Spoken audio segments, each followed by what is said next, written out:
A U.S. helicopter went down today after coming under fire Thursday in a Sunni stronghold south of Baghdad. There's no word of casualties. That's by the Associated Press. The Associated Press also reporting that the 15 British sailors and Marines captured by Iran are flying home, and they should arrive there momentarily. This is the Washington Journal for April the 5th, a 3-hour program for you today. And in a half hour, we'll discuss how the recent hostage situation affects future relations with Iran. Joining us will be Karim Sadjadpour of the Carnegie Endowment for International Peace to talk about those issues. We'll also meet with Sergeant John Bruhns of the group Boat Vets. He's going to discuss his opposition to the war. Sergeant Bruhns is a former Army sergeant who served in Iraq. We'll talk to him about his thoughts about military operations there. We will finish up our program today starting at 9:15 with the religion writer for Time Magazine, David Van Biema. He's going to discuss his recent cover story on public schools that teach courses on the Bible. We'll talk to Mr. Van Biema about that. The House Armed Services Committee has decided to ban the use of the phrase the global war on terror in future discussions about Iraq and Afghanistan operations. A memo says the decision was made to, quote, avoid using colloquialisms in the description of the war. We're interested in getting your thoughts on this decision by the House Armed Services Committee. Here are the numbers: 202-737-0001 for Republicans, 202-737-0002 for Democrats, and 202-628-0205 for independents. This story was first broken by the Military Times a few days ago, actually as of yesterday. And today in the Washington Times, Audrey Hudson follows up with a story. The headline, House Committee bans war phrase. She writes, the global war on terrorism exists no more. That's according to the House Armed Services Committee, which has banned the phrase coined by President Bush after the September 11th terrorist attacks from the 2008 Defense Authorization Act. Representative Ike Skelton, Missouri Democrat and committee chairman, said yesterday the omission is intended to standardize grammar and differentiate between battles fought in Iraq with those fought in Afghanistan in this key legislation that will authorize all spending for the war next year. The memo was issued March 27th. It was issued by the committee staff director, Aaron Cunnington. Says the move is designed to, quote, avoid using colloquialisms, including the use of the phrase long war. The memo lists as acceptable phrases the war in Iraq or the war in Afghanistan. The Iraq war is separate and distinct from the war against terrorists who have their genesis in Afghanistan and who attacked us on September 11th. And the American people understand this, Mr. Skelton said. The decision raised eyebrows on Capitol Hill and the White House, where officials questioned the intent of the censored phrases. Quote, all they have to do is look at Osama bin Laden and Amin al-Zawahiri and believe that Iraq is a crucial fight in their effort to battle the forces of freedom. That's the White House spokesman, Scott Stanton. And so we wanted to get your thoughts on the cease of the use of the word global war on terror when it comes to authorizations to money for the Iraq war and future discussions about the Iraq war. The numbers will be on your screen if you want to call and weigh in on this issue. Again, they all start with a 202 area code. South Bend, Indiana, on our Independence line. You are first up. Good morning. Good morning. How you doing? Fine, thanks. Yeah, I want to say that I think the Democrats definitely need to stop the global war on terror simply because that was the one exclusive, in most cases, issues that a lot of these new Democrats in Congress was elected for. And if President Bush elects to veto the bill simply because he doesn't want to negotiate with the Democrats, I think that will carry on to more dislike for the president and his approval rating. Now, in this case, we're talking about stopping using the actual term global war on terrorism. Well, that in itself is a very divisive term, just like when he come out at box saying you're with us or against us. That put a lot of countries in a heck of a bind once they realized that this whole issue of invading Iraq was a farce. And I think that the term global war on terrorism is just an open-ended war that can go on forever. And whatever is motivating Bush to continue this war in the face of adversity of the popular opinion of the American people, I think, like I said, the sham has been understood by everybody now. And I don't care what you call it at this point. The bottom line is the rest of the world want to get us out of Iraq, or they will be over there with us. We'll leave it there. Sparta, New York, on a Republican line. Good morning. It's Sparta, New York. Sparta, I said that. Go ahead. Oh, I'm sorry. How are you doing this morning? Thanks for having me on. I've always had qualms with the phrase the war on terror, because anytime we wage a war on something, such as the war on drugs, the war on poverty, we don't tend to do terribly well. It's not so much, I believe that we need to fight this concept of the war on terror, but again, war on terror is a tactic. It's not an enemy. We need to fight a war on Al-Qaeda and other terrorist groups around the world. I know it's a little aside from the point that that the Democrats are making, but still, I think we need to cease this terminology. On the Democrats line, Akron, Ohio. Go ahead. Yeah, good morning. I just wanted to let you know that I feel like the war on terror is not a phrase that should be applied to the war in Iraq, because I think that the war in Iraq was really started for control of the oil, and that the issues that emerged over in Afghanistan were used as an excuse to go into Iraq.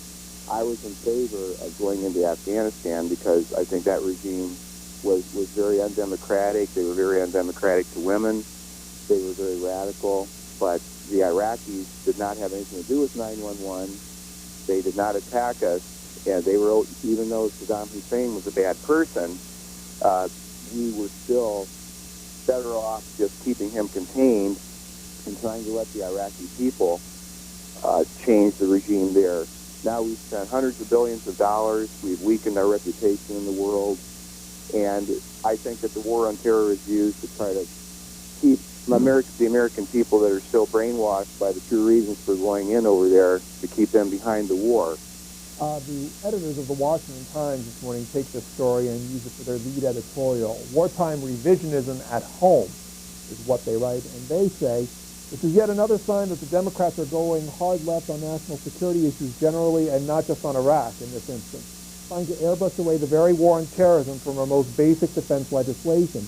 This is also hypocrisy, simple and rank, the sort that causes us to question motives. There is no other conclusion given that the phrase war on terror still has its uses for some Democratic lawmakers. One of them is Representative Ike Skelton of Missouri, who chairs the Armed Services Committee for the House and is ultimately responsible for these directives. Quote, today we are in the midst of a long struggle against the evil of terrorism, reads his press release commemorating the 5th anniversary of the September 11th attack.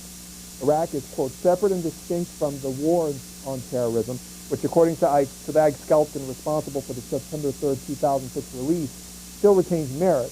Of course, this document is intended for public consumption.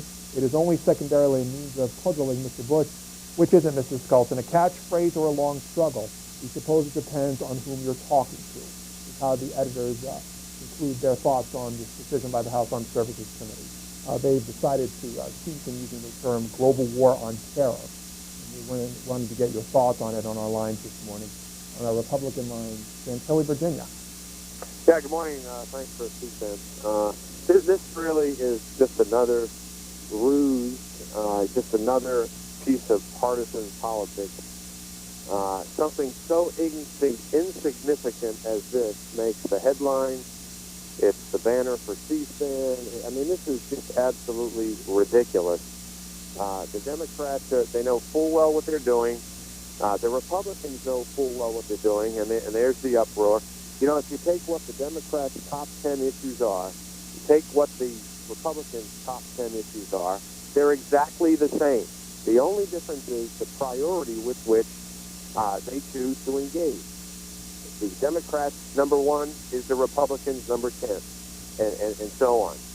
We all believe in the same thing. It's just the priority. If we could just sit in the room, be civil, and stop fueling the fires of political partisanship, I think this country would be better served, and we could get on with the business of doing great things. Unity, New Hampshire, on our independence line. Hello. Good morning. I just would like to make a small statement here that I think it's rather asinine of Mr. Skelton to be arguing such phraseology. The many problems that are facing this country, immigration, the shrinking of the middle class, border security, health care, etc., etc. And here they are arguing about phraseology. It is a war on terrorism. Ever since the September 11th bombing of the Twin Towers, it has been a war on terrorism. We're paying these supposed intellectual elites in Washington to make decisions for us. And they seem like a bunch of school children arguing over this term. Because it is a war on terrorism. It's going to go on for some time. everybody's trying to be politically correct here, and they're making fools of themselves, and the Democrats are acting like a bunch of small-minded children down there. We'll look at some other stories as we continue on with this phone topic for the next 20 minutes or so. This is the front page of the New York Times by David Cloud and Helene Cooper. Israel's protests are said to stall Gulf arms sale. They write that a major arms sales package that the Bush administration is planning to offer Saudi Arabia and other Persian Gulf allies to deter Iran has been delayed because of objections from Israel, which says that the advanced weaponry would erode its military advantage over its regional rivals, according to senior United States officials. Israeli officials, including the former defense minister Shaul Mofaz, has come to Washington in recent months to argue against the elements of the planned sale. In particular, the Israelis are concerned about the possible transfer of precision-guided weapons that would give Saudi warplanes much more accurate ability to strike targets. That's according to officials. You'll find it in the New York Times this morning. Fairfax, Virginia, go ahead. Yeah, good morning. This is about the Democrats being politically correct, and that's all there is to it. They don't like to use the term war. They don't like to use the word war, and this is why them, besides the left-wing press in this country, they're Al-Qaeda's best friends. They have no clue how to protect this country, and you're seeing what's going on in Congress.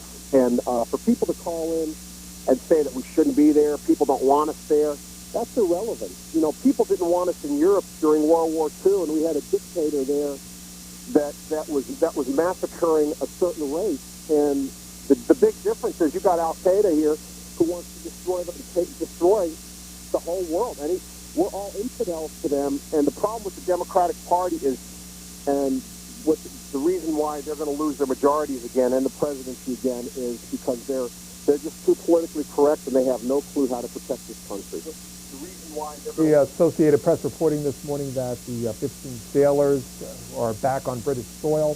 The flight has landed at London's Heathrow Airport. This came across the wire at 7:04 this morning. Tampa, Florida, good morning. Good morning. To consider this a war on terror is kind of silly. From the beginning, all it takes is a little research to find out that PNAC, the conservative group, think tank PNAC, who was headed by Cheney, Rumsfeld, Scooter Libby, Wolfowitz, they mentioned in their own documents that in order to get this war for the oil to get going, all they would need is another Pearl Harbor type of incident. Funny how some 9 months after they got into office, however they did is up in there as well, that this so-called attack happened, and now we have this great war on terror. For people to claim that it's insignificant or that we shouldn't be in Iraq, this is a war on the American people's intellect. It's a war on the Iraqi people. The Democrats know darn well, I think, how to protect this country, and it's by putting the power back in the people's hands. This is not a monarchy, and the people's will is what must be done here. We see that these things have been done in a very inconsistent and inconceivable manner, and it's time that we start to do our research and vote for a new direction for real. Thank you. Several stories this morning looking at House Speaker Pelosi's trip to Syria and her discussions with the Syrian President Bashar Assad. Hassan Fatah of the New York Times writes about this trip. It's the last paragraph a couple of paragraphs I want to point you to. He writes, many Syrians were left wondering what really changed after Ms. Pelosi's plane took off from Damascus Wednesday afternoon. Some analysts said they feared that instead of a grand opening with the United States, Syria had become a pawn in a domestic dispute between the Democrats and the Republicans. Ms. Pelosi, who left for Saudi Arabia, took pains at the news conference to insist that she was not contradicting the Bush administration's actual policies in the Middle East. Quote, there is no division on policy between us and President Bush, be it on Israel, Palestine, or Syria, she told reporters before leaving Damascus. Quote, as a mother, I will exhaust every remedy for peace. Some local commentators used that comment as a springboard for criticism of Ms. Pelosi. Quote, there was a feeling that this visit had to do more with domestic policies than us, according to the editor-in-chief of the Syria Report, an online magazine, who goes on to say, quote, if she isn't going to be very different from Bush, why did she come? And again, a story you'll find in the New York Times this morning. We're talking about this morning a decision by the House Armed Services Committee to stop using the phrase global war on terror, and getting your thoughts on it as well. We'll go to Ailes, Texas. I'm sorry. Thank you. Good morning. Did they ban the use of the phrase? For this legislation that they're talking about, they're going to stop using the phrase and start using different phrases to replace that. Okay, that seems seems bizarre. Why not just not use it? Do they have to?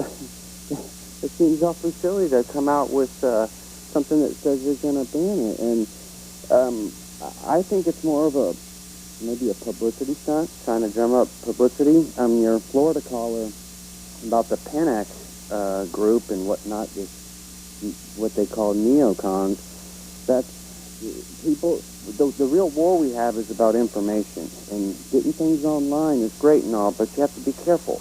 These people are caught up in a conspiracy theory. There's really no grand conspiracy, thinking Pearl Harbor, blah, blah, blah. The guy's just lost on the internet. Thank you. Chesapeake, Ohio. Good morning. Thanks for waiting. Well, I appreciate it. I'm the first time calling. And the reason I'm calling this morning is, I'm just a John Doe out here. Everyday citizen, and we're sitting back and watching the news, and they talk about global terror. And to me, it's like we pay all the tax money that we do, and yet we have our president out there running a war on terror. But yet, if you remember the movie Red Dawn, how that the kings cross the borders, to me, you can't fight a war unless you can control the country's borders. If you fight a war over there, it doesn't stop them coming from Canada, it doesn't stop them coming in from anywhere. So it's kind of like a lost cause. Homeland Security doesn't work unless you got security. And being a John Doe, a reverend taxpayer voter, we sit back and see, I do, and other people I talk to, and wonder, we're supposed to be one nation in a God, not Republicans, not Democrats. We're supposed to all be one nation. Right now, our nation's divided. So what do you think of the stopping of the use of the term global war on terror? About it. I think that it's the truth. I mean, we have a global war. Everybody's trying to kill. Look at it this way. I sit in my home, and I don't know if I'm safe anymore. I hear everything, the news. Okay, the news dictates us what we blame. Thanks for the call this morning. From Wire Reports in USA Today, decision by McCord al-Sadr. He fired 2 senior members of his movement after they met with a top U.S. military officer, according to a lawmaker close to the anti-American cleric who told the Associated Press that both members of al-Sadr's bloc were having a meal at the home of the former prime minister there on Monday when the top U.S. commander in Iraq, General David Petraeus, arrived. The legislator told the AP on condition of anonymity both al-Maliki and Abdul Wahab, the men, did not leave the room when Petraeus walked in. The lawmaker said al-Sadr fired the 2 when he heard they had broken his rule that lawmakers from his bloc must not speak with U.S. officials, according to the lawmaker. Quote, we have fired them for meeting with the occupiers. It is against our beliefs to meet the occupiers. We are seeking to replace them in Parliament with another 2 brothers. And it goes, that's according to committee, a satirist committee member who told Reuters that. Columbia, Maryland. Go ahead. Yeah, I just wanted to thank you, first of all, for C-SPAN and clarify something. Is the intention of the Senate Arms Committee to not allow the president to use that terminology, or the press, or who are they trying to ban from using that? It says in these first couple of graphs from the Washington Times write-up this morning that they banned a phrase that was coined by the president from the 2008 Defense Authorization Act. Okay. The actual language of the act. I guess my question is, we have some of the bravest and brightest, youngest men and women in America giving up their lives, being separated from their families to serve our nation. And the Senate Arms Committee that is supposed to provide oversight for that effort, I find it troubling that they have even the time to bicker about grammatical phrases. Are they planning on not considering Iraq as part of the globe? That's why they want to take that off, because it's an adjective. It's something to describe how wide-reaching this effort is. And I just wonder why they take the time to decide that sort of a thing in a committee that carries such importance. This story was first broken by the Military Times, who obtained a memo on this decision. This memo was dated March the 27th, according to the Washington Times, and it says that the use of the phrase, the banning of the phrase also includes the stopping of the phrase of the use long war. The memo lists the acceptable phrases as the war in Iraq or the war in Afghanistan. Boca Raton, Florida. Good morning. Yes, good morning. I want to say that the Republicans obviously are the party of slogans and bumper stickers, and the whole purpose of banning this term is that to stop conflating the war in Iraq and the war in Afghanistan as the war on terror. The war in Iraq had nothing to do with 9/11, is not part of the war on terrorism. It was created as simply a slogan, and the whole reason is Bush still invoked 9/11 in Iraq in the same sentence as though the two were related, and that's the whole purpose of differentiating the two wars, is that the war in Afghanistan is the war on terror, and the war in Iraq was a war that was fought by choice. Thank you. The Washington Post this morning offers some analysis looking at the Iran situation that has just stopped. Robin Wright writes this morning that Iran is likely to pay a long-term price for the hostage drama, again appearing to undertake rogue actions in violation of international law, experts and officials say. In the end, Iran recognized that the crisis was beginning to exact a cost as it came under pressure even from allies and other Islamic countries, officials and experts say. Even Syria urged Iran to release the hostages. Well, they are so consumed with short-term issues, how to undermine the West and how to gain leverage at the expense of long-term strategy, they have undermined themselves. That's Karim Sadjadpour of the Carnegie Endowment. He'll be our first guest coming up in about 9 minutes to talk about Iran and what happens as far as future relations with that country is concerned. The Associated Press reporting that those 15 Marines and sailors are now back home. Meadville, Tennessee, you're next. Can you hear me? Yes, ma'am. Yeah. Well, I want to thank you for C-SPAN. It's the best thing since loaf bread. But my take on this is the Democrats is just one step closer to surrender. I mean, to think that Iraq didn't have anything to do with 9/11, I urge your Democratic readers to learn to read. Because, the suicide bombers went down, no longer shooting at our planes, at the no-fly zone. He 17 times he just thumbed his nose at fighters, You're on Ohio. Hi, how are you this morning? Fine, thanks.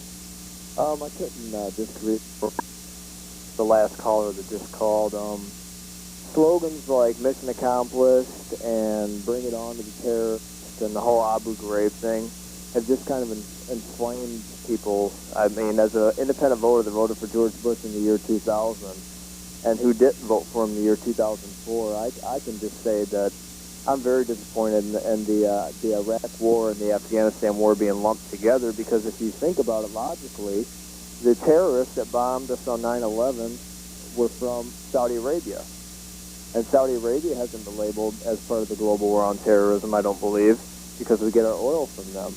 I really hope, that people will understand that we're over there fighting in Iraq between the three different religious sects that have been fighting for 1,500 years. Now, are we fighting terrorists in Iraq, or are we fighting a civil war? Are we nation builders? Because George Bush in 2000 in his debate against Al Gore said he would not be a nation builder.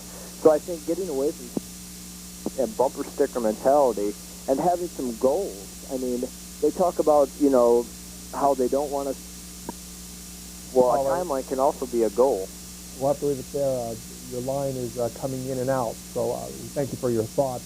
It's on the front page of the Wall Street Journal that you'll find this story. No other page or no other paper this morning. This is by Greg Jaffe out of Baghdad.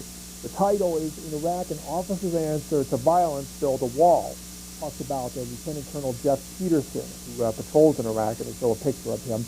It says, in recent weeks, Colonel Peterson has tried a controversial approach to calming his sector. As Sunnis and Shiites have separated into their own neighborhoods, he has resisted the urge to encourage reconciliation or even dialogue.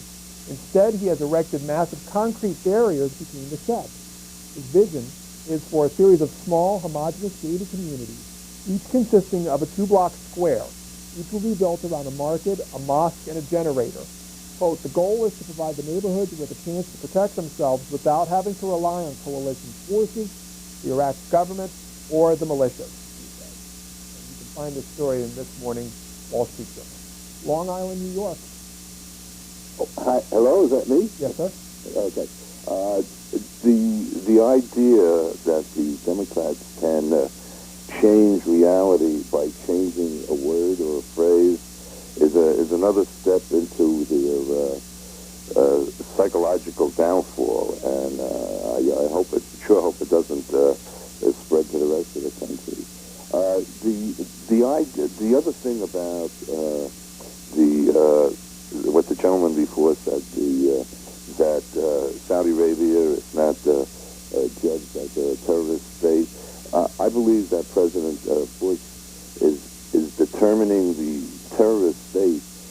actions of the central government, not about sections of the people in the nation that you're talking about, and therefore he's not judging Saudi Arabia as a terrorist state because the government doesn't aid and abet this, whereas in Syria and Iran they are aiding and abetting and allow freely the transfer of men and material from their nations into Iraq to fight us and to cause the disturbance in the country. Cincinnati, Ohio. Good morning. Go ahead.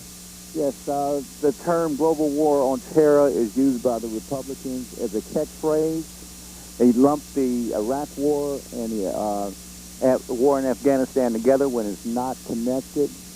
I think that the baby boomers ought to be ashamed of themselves. They lived through Vietnam. They ought to understand that this is another Vietnam-type situation. When you live a lie, you're not going to win. And that's exactly what they're living right now. This administration living a lie, and it will not stand. Thank you. Belchertown, Massachusetts. I'm just calling because I think that if we stop using this word terrorist, global terrorist, we're not thinking reality, because these are terrorists we are dealing with, and these people are out to kill and destroy. This thing with releasing the new British soldiers, there's a whole, I believe there's something behind all that. We'll find about it, we'll probably be hearing about it very soon. What do you think is behind it? I believe that they probably let them go, and they probably made a deal with Britain, and to get their people out, or something, because these people are terrorists, and all they want is to get Israel, and they want to get America. They said they wanted Israel annihilated off the map.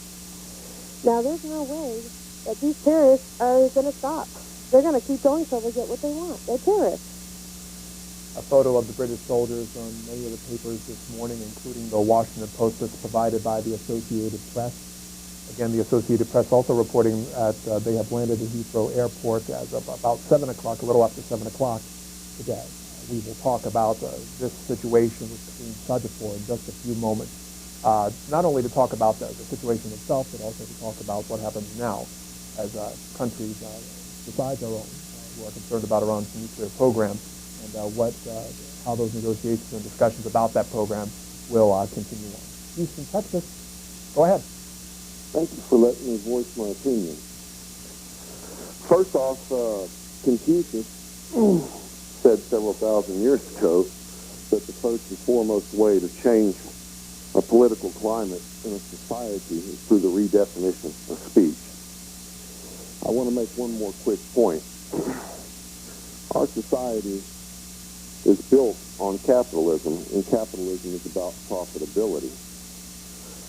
In a struggle such as the war on terrorism or the war on drugs, profitability is in the struggle itself, in the contract to the contractors. It's not in winning or controlling the situation. All people, no matter what society, what type of government you live under, are manipulated and controlled by the social elite of their society.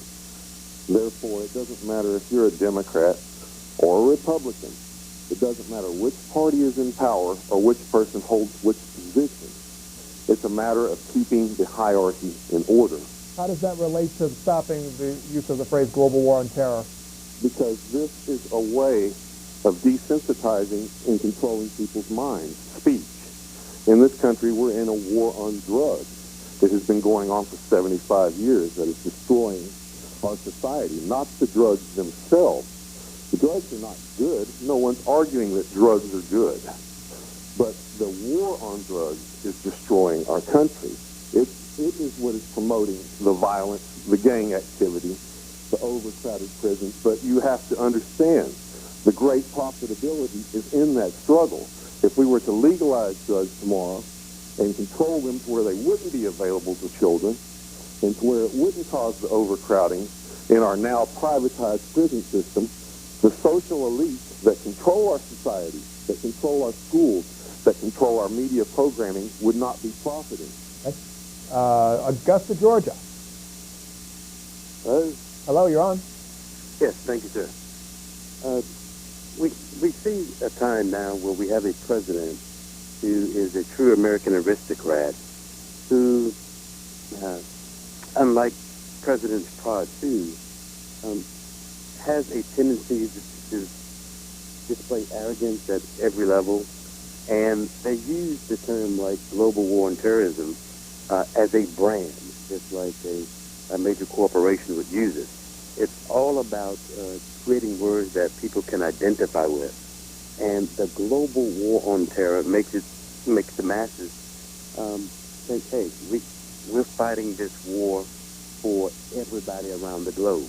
And I believe it's the arrogance that we've seen of the Bush administration in the U.S. Attorney's filing, where you see clearly they have put pressure on U.S. attorneys around the country, and they have gone after their enemies. You're not supposed to use the U.S. Attorney's office to go after other politicians. Just like on the war on terror, there were no weapons of mass destruction. Still yet, we see this type of arrogance that want to spend billions of dollars while you look at Halliburton. There's more from the Associated Press from London this morning concerning the 15 sailors. It says the crew members walked from the plane that was transporting them and boarded military helicopters. As the plane was touching down, Prime Minister Tony Blair was speaking, saying that Britain managed to secure the crew's release without any deal or negotiations. Blair welcomed the return of the crew, but called for continued international pressure on Tehran. Phoenix, Arizona. Hey, Pedro, how you doing? Fine, thanks. Hey, let's just be honest. I need the American people to wake up. There isn't any terrorism. There isn't terrorism in the United States. Look, if somebody wants to cause terrorism, it's real easy. You go right down to the mall, the local mall, and you blow a bomb up. That's terrorism. To think that the only terrorism they can come up with is using planes. This is the only thing they can think of. Give me a break. It's so pathetic. It's stupid that we sit here continually believe the lies that come out of not only the administration, the guy two calls before that was exactly right on the money. We need to wake up. This is over there in Britain. To say that there was a bunch of suicide bombers that were going to fly planes and they were going to blow the planes up across the ocean. Give me a break. I mean, that's the only thing they can come up with. That's the only thing you can figure up. If you want to cause real terrorism, you can do it. If Iran wanted to cause real terrorism, they can do it. Anybody can. There isn't any terrorism. Let's stop it. Stop the rhetoric today. Columbia, Missouri. Oh, yes, sir, Pedro. You know, you got to hand it to the Democrats. They're really clever. They to keep from getting accused of losing the war on terrorism, they just now say it doesn't exist. So they win both ways. And the last call is Washington, D.C. Hi. Me? Yes, sir. Pedro, this is the first time I've ever called, and I'm a little nervous, so please bear with me. The reason the Democrats, Skelton has put this out is because for the first time, the Democrats announced, when they announced their plan, for the Iraq withdrawal legislation, they justified it for the first time on shifting its assets from the war in Iraq to a war on terror in Afghanistan. And this is a natural follow-up, to that. Unfortunately, the Democrats are missing the ball on this thing because they're reacting to the fact that Bush has always defined it, quotes, the war on terror in Iraq, which is an absolute, his war on terror in Iraq so far. His own national defense estimate says that we are growing more terrorists in Iraq merely by our presence there. What the Democrats really should do is to seize on that war on terror term and say, let us fight, use these assets, $100 billion per year we've been spending over the last 4 years. Let's use these assets in the true war on terror. And what is that? 3 points. Number one, we could use some of this money to enhance our on-the-ground intelligence and counterintelligence efforts to penetrate these terrorist cells and blocks. You can get an awful lot of spies to try to get in there for a few $1 billion. Point two, we ought to use this money to bulk up our true defense, our true homeland defense, in the sense of putting money into airports and seaports and our border and our atomic facilities, etc. The third point is we can use some of these billions into refurbishing the morale and the quality of the equipment that our armed forces are using abroad. We can restore the National Guard, restore the reserve, and also take care of the veterans' health care. Okay, caller, I have to leave it there. Apologize for that. We're out of time and have to move on to a couple of things before we start our first segment. The Baltimore Sun does have a graphic breakdown of the money that has been raised by those running for president in the Democratic Party. Hillary Clinton, as you've seen in recent days, has raised $26 million. Barack Obama raising $25 million. John Edwards raising $14 million. The figures for Barack Obama coming out yesterday. Quinn McCord from Hotline joins us to talk about these figures. And Mr. McCord, out of those figures, especially for news from Barack Obama's campaign yesterday, what's the most significant thing to know about these figures? Well, what's significant is that this clearly establishes Obama as in the top tier of contenders. He's right up there with Hillary Clinton, raised virtually the same amount of money overall as she did.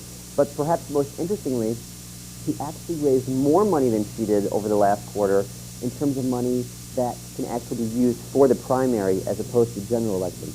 As you pointed out, Obama raised $25 million compared to Clinton's $26 million. But in terms of the primary usable money, Obama raised $23.5 million. So most of his money that he raised can be used for the primary. Clinton raised probably in the neighborhood of $21 to $22.5 million. So the numbers, however way you slice it, are very similar. But most importantly, this clearly establishes Obama as right up there with Hillary Clinton. What's also impressive is that Obama raised money from 100,000 donors, half of them over the internet, showing the breadth of his support in the Democratic fundraising electorate, so to speak. Now, what we don't know yet, and what we hope to learn over the next couple of months, is what these candidates' so-called burn rate is, meaning how much money is going out, how much they're spending. Hillary Clinton has a very large staff, an expensive campaign apparatus.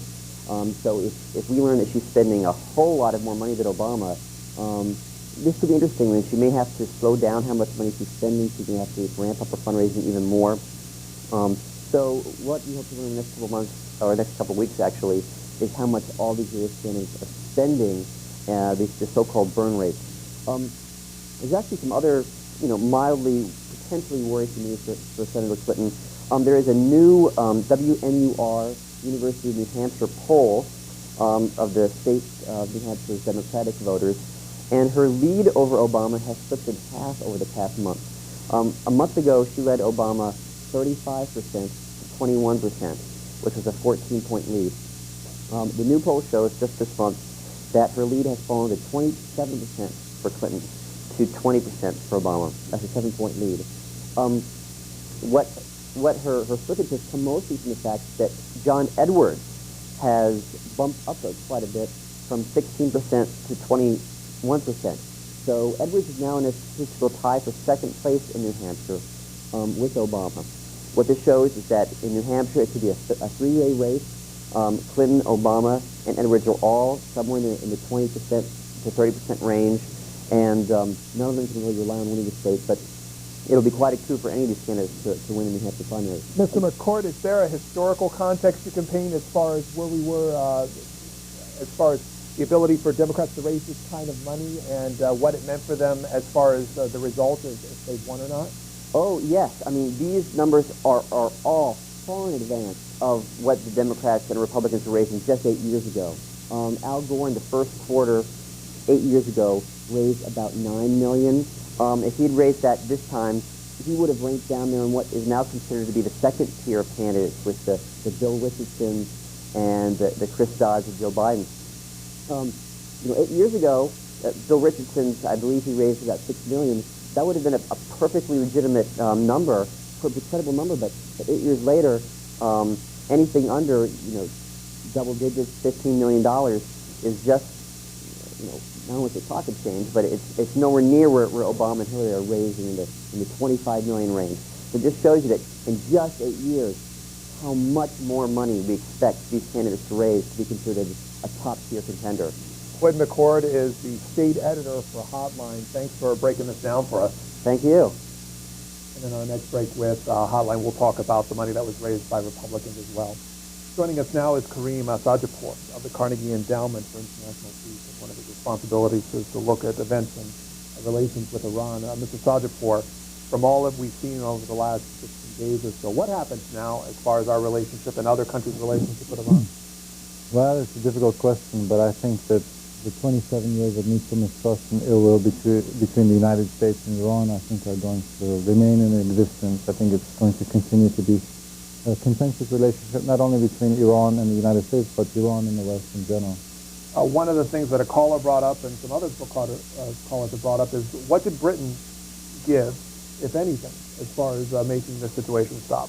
I think it may be too early to say, actually. I think the dust still hasn't settled. On the face of it, we know that an Iranian diplomat who had been detained in Iraq was released yesterday, or the day prior to the British sailors being released. Now, both Britain and Iran say they had nothing to do with one another, but in some ways, both of them have an incentive to say that they had nothing to do with one another, because the Brits don't want to show that they've rewarded bad behavior, and the Iranians they want to undermine their original argument that they took these British sailors because they were in Iranian waters. So it's a bit difficult to say, but I think one point which is interesting is that the Iranians from the beginning were calling for an apology from the British and an admittance of wrongdoing, and they never got that. The British never said that we were mistaken, our ship was actually in Iranian waters and we apologized. That didn't happen. So when you talk to British officials, they say that the Iranians gave in. What do the Iranians want from this whole situation, other than the fact, as far as the actual trespassing that they say took place? What else do they want? Well, I think that when we're trying to paint the broader context of the worldview from Tehran, we look at what's taking place. There's U.S. aircraft carriers in the Persian Gulf. There's sanctions against Iran at the UN Security Council. There's financial coercion taking place. Just a general era of kind of a hostile relations. And I think Iran feels under siege, and they want to show the West that if you want to turn up the heat, if you want to escalate, we have the means to reciprocate. Because they're very concerned that if they compromise in the face of U.S. pressure, it's actually going to invite even more pressure. So this is why you see this kind of mood of schizophrenia, of contradictory policy signals from Tehran. One day you will hear Tehran say, we want a diplomatic resolution to the nuclear issue, and another day you see things like the Iranians taking British sailors. You were quoted, though, as far as Iran's perspective on this, is that the way they played it was more like a game of checkers rather than a game of chess. Can you expand on that? Yeah, I always think that the Iranians, they're so focused on short-term tactics. How do we get one up on the British or the Americans? How do we gain leverage? They're so focused on these short-term stories and tactics that they miss kind of the long-term vision and the long-term strategy. And what I mean by that is that the number one problem facing Iran, the number one difficulty of the Islamic Republic of Iran is the economy. You have a very young population, 2/3 of whom are under 33, and are not being employed by the state. You have high inflation, high unemployment, and I think the moribund economy is the number one problem the government has to deal with.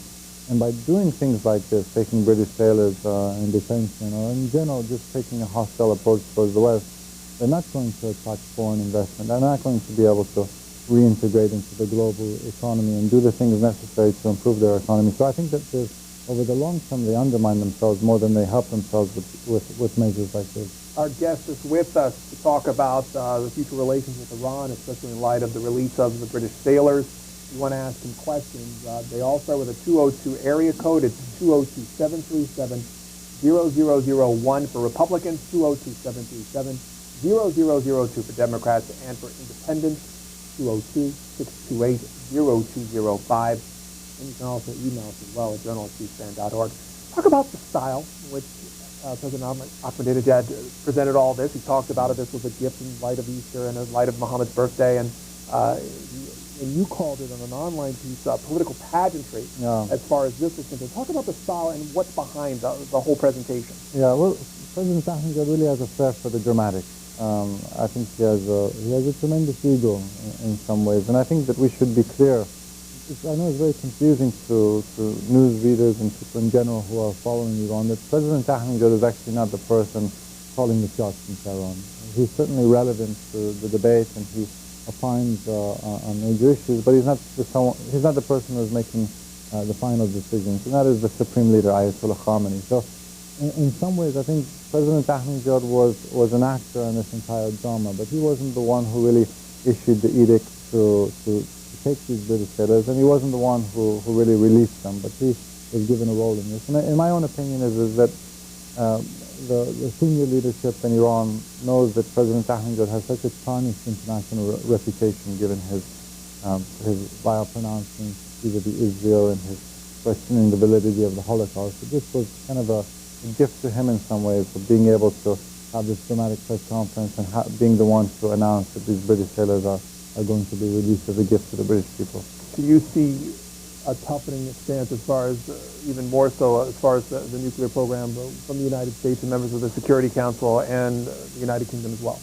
Well, I think that this time around, the United States is taking an interesting approach, because when it came to Iraq, the U.S. was very intent on having very strong resolutions at the UN, and at the expense of having these strong resolutions, they only managed to assemble a weak coalition. I think this time around, when it comes to Iran, they realize they need a very robust coalition, and in order to have a robust international coalition, they need weaker resolutions, because the Russians, the Chinese, the Europeans are not going to go on board for very strong resolutions. So I think the U.S. is going to continue to take this approach toward Iran. They recognize the fact that they can't take on Iran alone, and they're going to need very much the help, not only of their European allies, but also China and Russia. So I see a more deliberate diplomatic approach continuing to take place. Before his current position, our guest was at the International Crisis Group and studied Iran for that organization, has degrees from the University of Michigan and Johns Hopkins, and was also a visiting fellow at the American University of Beirut. The calls for Karim Sadjadpour, Columbia, South Carolina. Good morning. Go ahead. Good morning, Pedro, and good morning to your guests. And I'd like to thank C-SPAN for the quality service that they provide. But I just have a comment regarding the situation and the captives. And I'm so glad that Iran did not ship those captives to some foreign country and torture them and things like that. I'm glad that they kept them visible in the public's eye so that the world could see the conditions and treatment that they received. Thank you. Well, I think that's a fair point from the caller, and the Iranian diplomats said a few things, among several things, when they were criticized for showing these British sailors on television. They said, listen, we have 6 of our own officials in Iraq, and we would love to see that they're doing well. Their families would love to see that they're doing well, that they're eating, that they're being well treated. So I think that's a point that should be well taken. When it comes to the caller's first question, I guess talking about Guantanamo Bay, I think we need to be clear that Iran is not Hezbollah, Iran is not Al-Qaeda, and I think from the very beginning they had no intention of holding on to these British sailors over the long term, and they had no intention of harming them. But the Iranians say that there's a Persian proverb that when you're in a fight with someone, don't expect cookies to be handed out. This is the message they sent to the British and to the Americans, that if you want to escalate toward us, we have the means to reciprocate. Were those confessions by the British soldiers done under coercion in your thinking? I think not necessarily under hard coercion, but definitely under soft coercion, telling them that they probably were kept away from any news media, and they probably were told that your government themselves have even admitted that you were in Iranian waters, and if you just admit this, you can be free very soon. So I think it was some type of a soft coercion, but we may see over the next week or so when they're back in Britain if they disclose how in fact those concessions took place.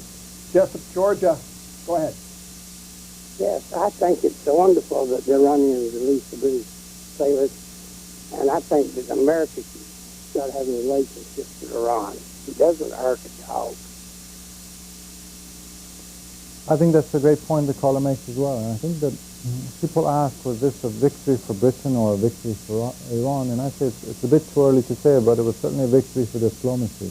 Because if you look at the relationship between Britain and Iran and the relationship between the United States and Iran, actually British-Iranian relations have been far more adversarial over the years, and especially over the last decades, than the Iranian-American relationship. And what we saw is, despite this adversarial relationship, despite the history of mistrust between the two sides, Britain always retained its ambassador or a diplomatic presence in Tehran, and Tehran retained a diplomatic presence in London. And what we saw is that when these crisis situations happen, they can be resolved via dialogue. And I think this is a lesson in some ways for the United States, that despite the fact you have this very adversarial relationship with Iran, despite the history of mistrust and ill will between the two sides, there's a lot that can be solved via dialogue, which obviously can't be solved if you're not talking to the other side. Valley Nest and Rachel Kay have an op-ed this morning. They talk about the future, and one of the things, or a couple of things they recommend, is that Washington begin diplomacy by ending the naval deployments in the Persian Gulf, using the efforts to get European and Asian banks to divest from Iran, inviting Iranian representatives to regional and international conferences. Would you agree? Absolutely. Valley and Ray are both friends of mine, and I think they've made these points for a long time, and I think they're well taken. I think the one concern that American officials have, and broadly speaking, they say, well, and I think this is an admittance of past incorrect policies toward Iran, but they say, and Iran will say, that during the era of Iran's previous president, Mohammad Khatami, who was a moderate, very much a moderate reformist, and he talks about a dialogue of civilizations. And Iran says, well, what did we get in return for talking about dialogue of civilizations? We were placed in the axis of evil. President Bush placed us in the axis of evil. And after President Khatami, President Ahmadinejad is taking charge, and he's presented this very bellicose, almost belligerent approach, non-compromising approach. And at the beginning, it looked like it was working, because oil prices went up to almost $80 a barrel. Iranian soft power was seen to be dominating U.S. hard power in Iraq. The Iranians showed well to Hezbollah and the Lebanese-Israeli war. And Iran was feeling very confident. So there was an impression both in Tehran and in Washington that the message Iran was learning was that when you take a moderate approach, you talk about dialogue of civilizations, it projects weakness in the eyes of the West. But when you take a hardline approach, it actually reaps rewards. So I think that the Bush administration was trying to make it clear to President Ahmadinejad and to Iran that if you take this belligerent approach, you're going to hit a brick wall. I think they've made that clear, and they need to show Iran at the same time they're showing Iran that a belligerent approach is not going to reap rewards. You have to show Iran that goodwill will beget goodwill, and I think so far that hasn't been shown to Tehran. Karim, Sadjadpour, Manhattan, New York. Hello? You're on there. Hi, hello, sir. I'm extremely pleased to be on, and thank you to C-SPAN. آقای ساجدپور، خیلی خوشحالم که باهات حرف بزنم. As an Iranian-American living in this country, and 20 of my 100 family members are listening to this, so I appreciate if I can get out everything I want to say. My parents remember living in Iran, obviously the much warmer relations that we had with the United States up to the revolution, direct flights out of Kennedy, warm relationships. My aunt even used to be part of the consulate. When you look at the relations that we have with Iran, and you project as reasonably as an expert like you could, what you think it'll look like for the next 20, 30 years. What do you visualize relations will improve or deteriorate to, and what point would it become, like in my lifetime as a 25-year-old, would I be able to go back to the country? And just as one last comment, if I may say, just to all viewers in the Iranian, the senators, the president, and callers to C-SPAN can't pronounce the name of our country correctly. It's not Iran or any of the silly, stupid things people say. It's Iran. So please, everybody, respect our country enough just to say the name correctly, and I look forward to your comments. Thank you. Well, Qurban Shama to the caller, this is a Persian expression we use. I thought there were some very good points. I am optimistic that over the long term, you said you're 25 years old, looking at 10 years from now, 20 years from now, what is the U.S.-Iran relationship going to look like? I think you have to look at the demographics in Iran. This is an overwhelmingly young country. As I mentioned, 2/3 of whom are under 33. I think very few of them remember the revolution. Very few of them have any special loyalty towards this Islamic Republic, and very few of them have any enmity towards the United States. In general, I think that Iran is, I would argue, the least anti-American country in the entire Middle East. And I think when you look at it from Washington's perspective, there's an increasing realization that it's going to be very difficult to approach all of these seminal issues when it comes to U.S. foreign policy, whether it's energy issues, whether it's terrorism, whether it's the future of Iraq, whether it's the Arab-Israeli conflict, whether it's non-proliferation, without talking to Iran, because Iran is at the heart of all of these issues. So I think that in time, and I think it will be definitely within the next 10 years or so, hopefully, the sooner the better, both sides are going to realize that it doesn't behoove either one of them to continue this adversarial relationship. But I think as long as President Ahmadinejad is in Tehran and President Bush is in Washington, relations are going to remain tense. Long Island, New York, you're next. Yes, hello. Thank you, C-SPAN. I wanted to ask your guest, during the Iraq War, or when the Iraq War was going on, that there was a student uprising, that from what I've read, that it was kind of brutally crushed, pieces, just the pieces from the Times and the Wall Street Journal. But I wanted to know internally, does Ahmadinejad, does he do this because gas prices are heavily subsidized? Now the subsidies are going to come off and they're going to be rolled back. Is he doing it as a populist type of thing? And another point that I had is that, for your previous caller, my boss was one of the people who had left before the revolution. And he, like I'm German descent, and my great aunts and uncles who left when the brown shirts came in, he kind of could see it coming. I don't want to put words in his mouth, but he could see it coming and took off. And your previous caller is very interesting. He would be the son of my previous boss. He's about 50, 52. Do you think internally also, in regards to people who are educated, do you think that they see that, being pushing internally to change the government? Thank you very much. That's a great question from the caller, and it's interesting if we take a look at Iran in 2002 and compare Iran to 2007. Now, I was in Iran after the removal of the Taliban in Afghanistan, and we can say overwhelmingly the vast majority of Iranians are discontent with the status quo, they're discontent with their government. And at that time, the Taliban was removed so quickly that there was this kind of air of naive romanticism in Iran, that when are the Americans going to come and rescue us? There was this naive romanticism even about the prospect of some type of U.S. intervention. Now, fast forward 4 years, and we see the tumult and the chaos and insecurity in Iraq. And I think that there's obviously increased skepticism about U.S. designs for the Middle East, and there's increased skepticism within Iran about some type of abrupt change. I think that there's an implicit deal which people have made with themselves and with the government, and that is that, well, we may not like the status quo, we may not like the current government, but it's certainly better than chaos, and it's certainly better than anarchy or civil war. So I think that the difficulties in Iraq have, unfortunately, in my opinion, they've undermined the path for change in Iran. Now, it's not going to undermine them forever, but I think that it's slowed down the prospects for internal reform in Iran. But that being said, I think that, as I mentioned, demographically, this is a young country, 2/3 of whom are under 33. As your previous caller mentioned, and as you yourself mentioned, there's a large Iranian diaspora community in the U.S., about 1 million, a couple million also in Europe. So Iranians within Iran have contact with their relatives abroad. I think there's not this strain of malignant anti-Americanism within Iran which exists in other parts of the Arab world. So if I was an investor, I would say I'm bullish about Iran's long-term future. But I think over the next 3 years, this tension between the U.S. and Iran is going to be, it deserves to be taken seriously. There's concern that maybe it could go out of control. And I think as long as President Ahmadinejad is in office, I don't see prospects for improvement. How many years will he serve in office?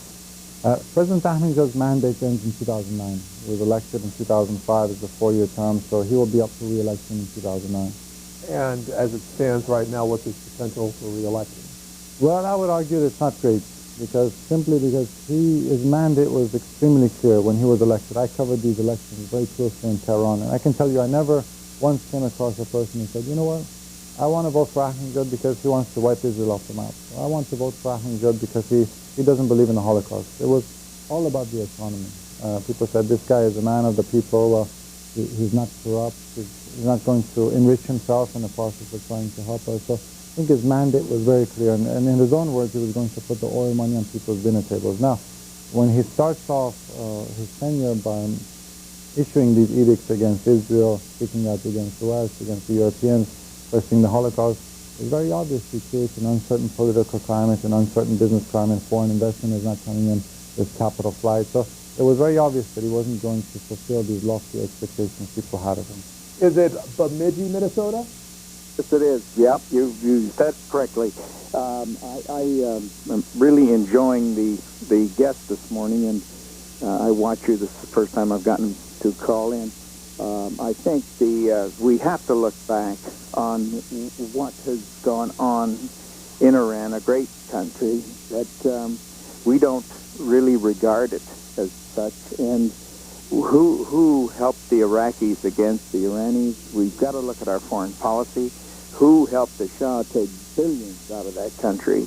Who has stood up against them with idiot type of talk, such as the twit that we have in the White House right now. I think we need to talk to these people. Ahmadinejad is obviously not going to, probably not get reelected. I don't know, but I think that these people really desire a good relationship, and I think their history is tremendous, and I think that people have got to realize that you just don't shut people out and not talk. Well, another great point from the caller, and I would agree with all of the things you said. Unfortunately, we have a situation, at least looking at Iran, where popular sentiment is not indicative of Iranian, the Islamic Republic's foreign policy.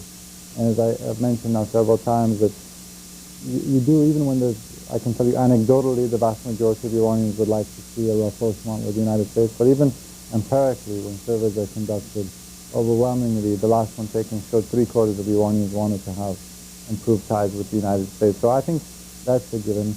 I think within the United States, there's an increased sense among citizens that it doesn't behoove us to have an adversarial relationship with Iran, that Iran should be dealt with diplomatically, and of course, as the Iraq War showed, that problems cannot be resolved militarily. It actually exacerbates the state of the Middle East more than it improves it. But again, I think that you have a situation now, it's going on 28 years, where there's this tremendous mistrust and ill will between the two sides, and I simply don't see President Ahmadinejad or President Bush having the versatility or the vision to be able to resolve these differences. But I think hopefully once both of them are out of office, we will see some type of improved relations. Last call, Pompano Beach, Florida.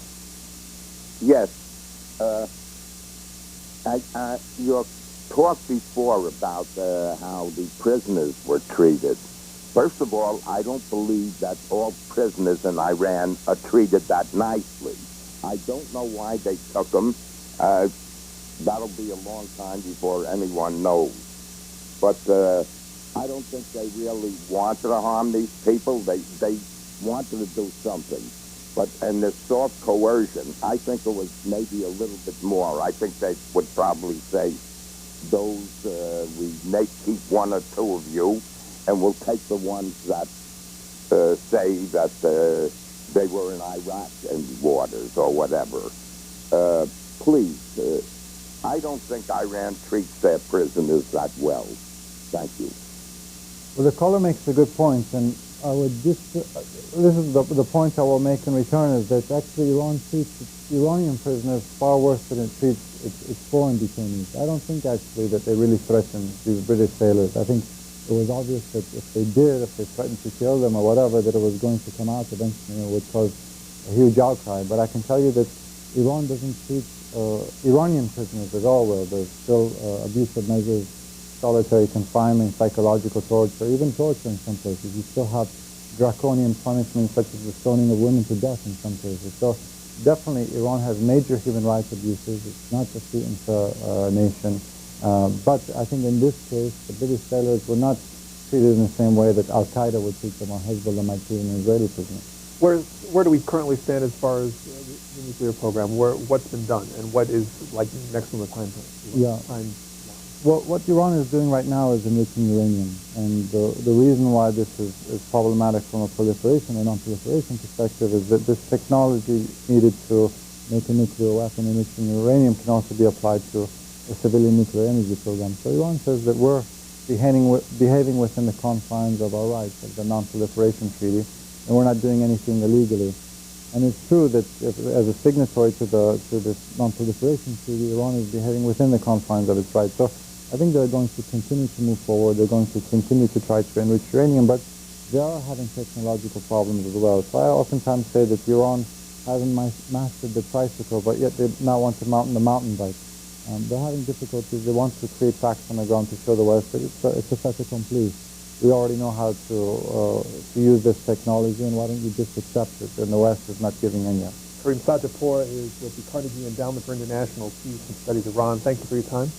Thank you, Pedro. Pleasure. Coming up, we will meet Sergeant John Bruhns of the group VoteVets.org to give his assessment on Iraq operations. He'll be with us in just a moment.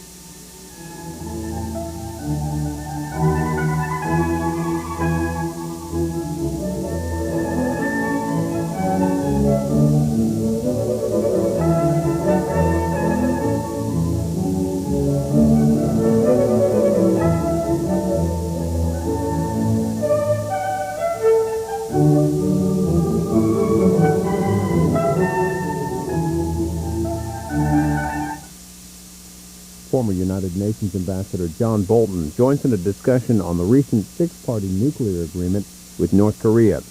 Mr. Bolton recently joined the American Enterprise Institute as a senior fellow. They'll host the event live at 10 a.m. Eastern on C-SPAN.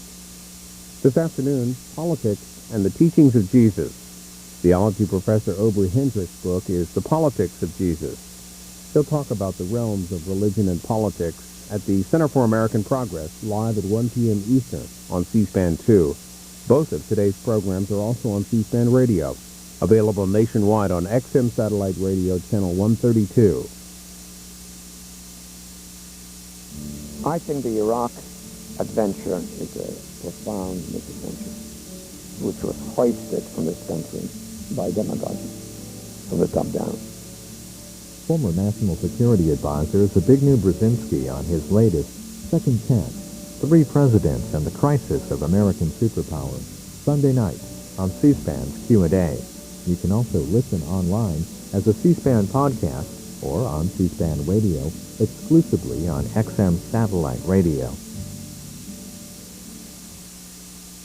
Washington Journal continues. We are joined by John Bruhns, a former sergeant and a current member of Vote Vets. Could you tell us first and foremost what this group is? Sure. Vote Vets is an organization founded by veterans. Our goal is to somehow try to bring Afghanistan and Iraq veterans into the political spectrum, get them involved in the political arena. We believe that, having fought the war on terror, and it's such a critical issue of our, in our time, that they're the best messengers to send to Congress and to send to public office, so they can tell the American people the reality of this situation, make decisions based on their personal knowledge of what they know of the situation. Could you tell our viewers about your experience in Iraq? Sure. Well, my experience in Iraq was, I was there for a year. I was with the 1st Armored Division, 3rd Brigade out of Fort Riley. I invaded Iraq on day one. I stayed there for a year. I participated in the invasion, and I served in Baghdad for a year on the ground as an infantry sergeant, led troops in combat.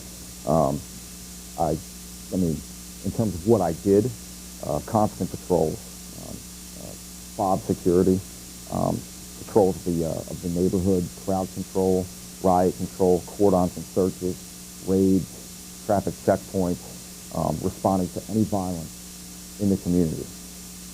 So it is basically pretty much trying to keep a lid on the violence and trying to keep it contained, while we were there. How would you describe current day operations?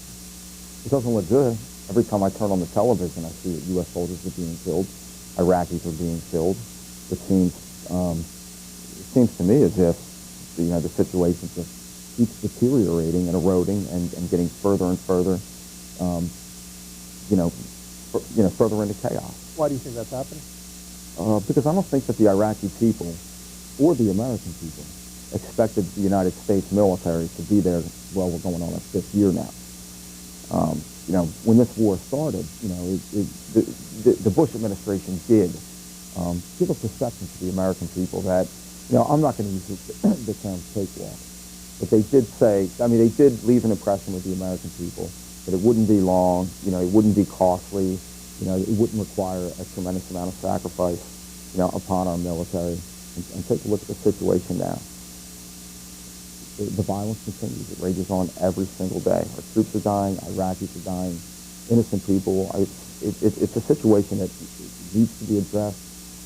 We have to engage in problem solving and bring this to a reasonable, rational conclusion. We're going to hear more about the perspective on the war, but if you wanted to ask him questions about it and his perspective as someone who served there himself, it's 202, the area code, if you wish to call in. It's 737-0001 for Republicans, 737-0002 for Democrats, and 628-0205 for Independents. If you wish, you can also send an email as well. Yesterday on this program, we talked to a gentleman named Ron Griffin. He did a self-coordinated and self-paid for trip to Iraq, and he traveled around and offered his assessment of what was going on. I'd like you to listen to something he had to say concerning the military. Absolutely. And give you a perspective on it. I think right now the American people are at a point where in 18 months they're going to make a decision of who we are as a country. If we're doing better in Iraq and General Petraeus' plan is starting to work, the Republicans and the people who support the war will probably win. The Democrats basically right now have hitched their wagon to the fact that we have to get out, we have to leave. And that's kind of simplistic, but those are the two sides. He brought us the political terms of this debate, but how would you weigh in? Well, I respect the gentleman's opinion. I do. I respect it. But judging by the scorecard and judging by the track record, we're going into our fifth year. I think it's been $351 billion, anywhere from there to $500 billion we spent on the war. Over 3,200 dead Americans. Over 25,000 have been American soldiers and Marines have been wounded. Tens of thousands of Iraqi civilians have been killed. It doesn't appear that there's any end in sight. You can have a troop surge, and you can have as much a partisan rhetoric as you want here on Capitol Hill. It's not going to change the situation in Iraq.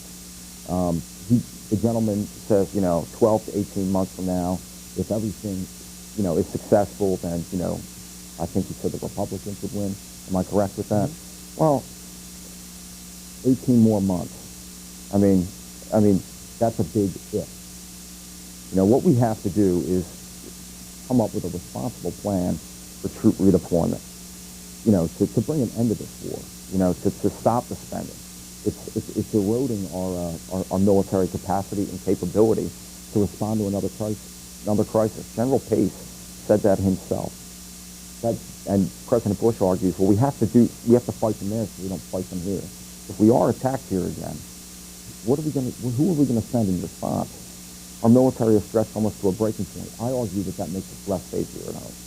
Sergeant John Bruhns with us to take your call. Bothell, Washington, you're up first for him. Good morning. Good morning. I'd like to say that my father was a veteran from World War I.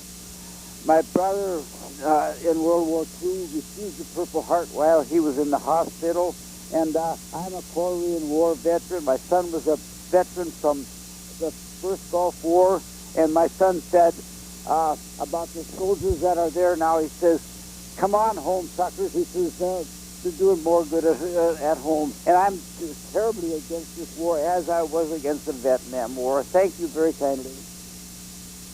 Well, I thank the gentleman for his comments. I certainly thank his family, for their long history of military service. As far as your son's comments, come home suckers, I wouldn't put it that way. But I would advocate for a timely, speedy, and responsible redeployment of our troops. I do believe that it is time for our troops to return home from Iraq, come back to the States, regroup. We could take all this money that we're putting into the war and put it into our military to rebuild it and make our country strong again. And we'd be stronger here at home. We'd be more safe here at home. Thank you. Edison, New Jersey. Hi, good morning. Hi, Sergeant. I'd like to thank you for your service, though I couldn't disagree with you more. this country is strong, it's because of our leadership. The president's a very strong leader, and he doesn't cave into polls or the chattering elite that write in the New York Times. I hear you when I heard you say, every time I turn the TV on, I see whatever, bad things. I think you have to wake up and realize that the press is left-wing. They don't like war. They don't like war at all, but sometimes there is a just war. Secondly, you mentioned we need to redeploy and put an end to this war. That sounds like defeatism to me. And secondly, I have to tell you, you don't sound like a can-do trooper to me. I mean, I was a major in the Army, and I was medically discharged. And the thing of it is, I think sometimes young people think time started when they were born. You have to look at history. Draw your comparisons and your contrast between Churchill and Chamberlain. Thank you very much. Well, I'd like to thank the gentleman for his comments. I appreciate that he thanked me for my service, and I thank him for his service, too. He first mentioned the polls. President Bush doesn't, he's not influenced by the polls. Well, that's blatantly obvious, okay? In November, the American people, okay, in the midterm elections spoke loud and clear that they want a dramatic change of course in this needless war that the president needlessly enforced upon us. So this is the people of the United States, not the president of the United States. This is not a monarchy. He is the president. He is here to serve us. You mentioned that I've mentioned that when I turn on the TV, I see violence, I see chaos. Well, I do. And when I was there, I saw violence and chaos. That is a fact. You told me to wake up. This is the press. It's a just war. All right, well, it's a just war. Well, let's go back in time. 2002 and 2003. Saddam Hussein is a homicidal dictator addicted to weapons of mass destruction. Dick Cheney, we know he's reconstituted his nuclear capability. Donald Rumsfeld, we know where the weapons are. It all turned out to be false. I'm not calling them liars, but I am saying that they were wrong. This is not a just war. The people who attacked us on 9/11 did not come from Iraq. They came from Saudi Arabia. Okay? For some reason, I wholeheartedly support the war in Afghanistan. And I'm not anti-war. If somebody attacks this country, I believe in a strong military that will defend this country. But to send our troops into Iraq to fight a conflict that was totally unrelated to 9/11 is irresponsible, in my opinion. And you said you accused me of being a defeatist. I fought this war. I resent that. But I just have to say I very respectfully disagree with your opinion. What were your thoughts on the war when you first got there? My thoughts on the war when I first got there were, I was wondering, what are we doing here? Me and, 150,000 troops, we were in southern Iraq, out in the middle of the desert. Our military commanders were telling us that Saddam Hussein, this is his last stand. We are going to overthrow him. He has a massive stockpile of weapons of mass destruction, possibly a nuclear weapon, poison gas. He could use this at any time. And I kept thinking to myself, well, this is his last stand. We're coming to get him. We're coming to get his sons. We're coming to take over his government and his country. If he was ever going to use them, when would have been a better time for him to use them? It would have been then. I mean, if he had nothing else to lose anyway. But he didn't use those weapons. And I was looking around, and I was saying, 150,000 of us out here in the middle of nowhere. He could dump these weapons directly on us right now, kill 100,000 of us, and he would kill nobody else but us. And when I got to Iraq, I would have to respectfully disagree with the vice president. We were not 3 years liberated. People were shooting at us. The Shiite Muslims, the Shiites, Saddam's enemies, immediately began to protest our presence in their country. That didn't give me a whole lot of faith in the mission. Rockford, Illinois. Good morning. First of all, thank you very much for your comments, officer. I certainly have a great deal of respect for your service. I do want to say a couple of things. One, most notably, having a father who served in World War II, actually received the Distinguished Flying Cross for heroism. I saw comments that were made by other officers during World War II that everything was focused on patriotism. Everything was focused on our country and what they could do for our country, what they did for our country. Perfect example of that is his plane was shot down by an American plane. He then was turned over to Solid 17 by a French young lady who happened to see him and was fearful for her family. My dad came out of that, however, with a very positive experience. He was not angry at the French. He was not angry at his fellow soldiers. There was no media attention micromanaging what had happened in that war, micromanaging the other Arab crewmen who shot down his plane, micromanaging the French. What we see with Tillman and other examples by the media, a mass amount of misinformation with the general public. And I should say that every officer, and I speak, by the way, at Fort McCord, every officer that I've heard that came back from Iraq, with your exception, have said just the opposite of what you said. They are outraged at the media. They are outraged at the misinformation. They're outraged at the Tillman story. They're outraged at misinformation. And by the way, you're completely wrong about weapons of mass destruction.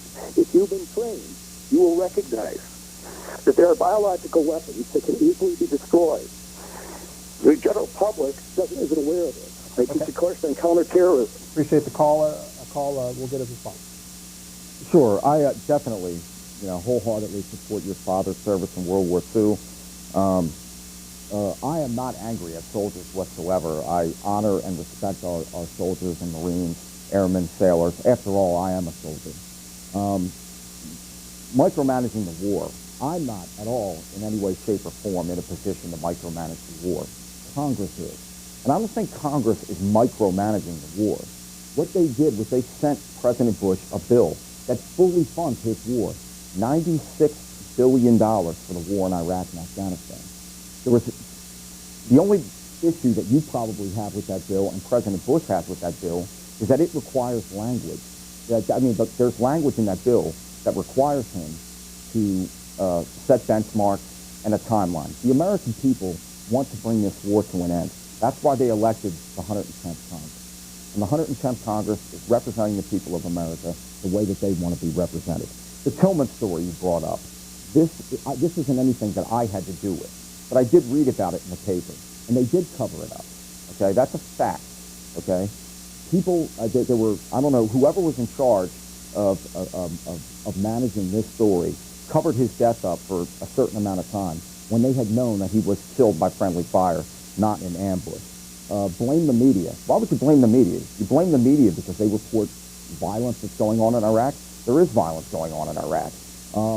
You tell me that I'm completely wrong and that every military person that you've heard from has a different point of view. Well, in your case, I would gladly stand alone, but I do thank you for your comments. Thank you. The President yesterday was at Fort Irwin, California, and talked about the war supplemental bill, and he said the Army says that without these funds, they'll be forced to consider cutting back on training for Guard and Reserve units and eventually for active duty personnel. Talk about his visit in conjunction with the war supplemental bill. You had briefly mentioned it, but what do you make of the statements and what do you make of his argument? Well, in the supplemental, there is $1 billion, for the National Guard. There's an additional, I think, $1.1 billion for family housing. There's $4.3 billion, I believe, for veterans health care, most importantly. We all see the situation that was going on at Walter Reed. It's just, I'm flabbergasted at the fact that our troops haven't been taken care of better. So this bill addresses funding for the National Guard, military housing, families, and troop health care. I also heard the President say at Fort Irwin that, he wants Congress to come back off a spring break. I love how he said that so sarcastically. I believe he's on break today. This is just typical, with all due respect to the President of the United States, this is typical, classic, petulant Bush. All right? He's not getting his way. He has to understand that the rubber stamp Congress that he previously enjoyed over the in the past, the 108th Congress, the 109th Congress, they're gone. The American people have realized the situation, the tide has turned, and there's a new sheriff in town, and he's going to have to deal with them. It's in our Constitution. Riverside, California. Hi, good morning. And good morning. Thank you, sir, for your service. And you're right on in what you're saying. I'm a Republican, and I'm not afraid to say that this government is exactly what you say they're doing. And, this war has brought about, torture camps over there. And, you know, you can imagine what the countries over there are thinking of this United States that was once a great nation. And, you know, talking about the $96 billion going over there, the troops had asked for $4 billion in updated gear that was made to ward off the IEDs when they exploded, and the appropriations department cut it down to $2 billion. Out of the $96 billion, they couldn't even get $4 billion for their protective gear. So I think 911 put this whole thing in motion for the industrial military, and I thank you again for your service. Ma'am, I appreciate your thanks. You said you were a Republican. My father is a lifelong Republican. He was a Ronald Reagan Republican. He's a great fan of Ronald Reagan. My father probably believes Ronald Reagan is the greatest president in American history. My father served our military for 12 years. Because of this war in Iraq, he no longer supports the Republican Party. It's not to say that he won't support the Republican Party again someday, but he's just not doing it currently because of the current situation. The comments that you mentioned on torture, I was not around for that. I can't speak with authority on that subject, but I do absolutely abhor torture. I believe it's wrong. I believe that it totally goes against the Geneva Conventions, and it should not be condoned or sanctioned at all by the United States. The worldview of America right now, we're not very popular around the world. This is a war of choice that the world community as a whole was against. President Bush obviously did not care about the opinions of other world leaders and decided to go ahead with this war anyway. The rest of the world sees what's happening, and they're resentful. And you're not the only Republican who's doubtful of this mission. Chuck Hagel, a decorated Vietnam War veteran, he calls it a grinder. He says it might be he says it could be the worst foreign policy blunder since Vietnam. Senator Gordon Smith from Oregon, I mean, he went on record. He went on the Senate floor, and when he talked about the troop surge, he says he can't go along with it. He said that it may even be criminal. 9/11, I think, did set the ball in motion for the Iraq War. I don't involve myself in conspiracy theories at all, but I do know from reading, and from credible sources, that the day after 9/11, in the war room, Secretary Rumsfeld was already talking about attacking Iraq. I really appreciate your comments. Thank you. Our guest joined the Marine Corps Reserve while attending university. He spent a year in Iraq with the 1st Armored Division. You left in February 2005. I left Iraq in February 2004. I was honorably discharged from the Army in February 2005. What do you do now? Right now I work for a government relations firm in Arlington, but my work with veterans advocacy is totally separate from my day job. VoteVets.org is the website if you want to check out their website and the organization and what they think about the war and learn more about them. We have hyperlinked that site to our C-SPAN site if you want to check it out for yourself. Camp Lejeune, North Carolina. Good morning. Good morning, C-SPAN. Thanks for taking my call. I'm an active duty Marine here at Camp Lejeune with 14 plus men. I've always been the type of Marine that when they tell you to go somewhere, you go. You don't fight it. Pack your 2 bags and go. 2 tours to Iraq, 2 in Afghanistan, been to Guantanamo, and plan on going back to Afghanistan. One of the callers made and thanks for your service too, by the way. Thank you. One of the callers said something about a media misinformation campaign. I don't think the violence in Iraq has been viewed to be viewed as anything else but violence.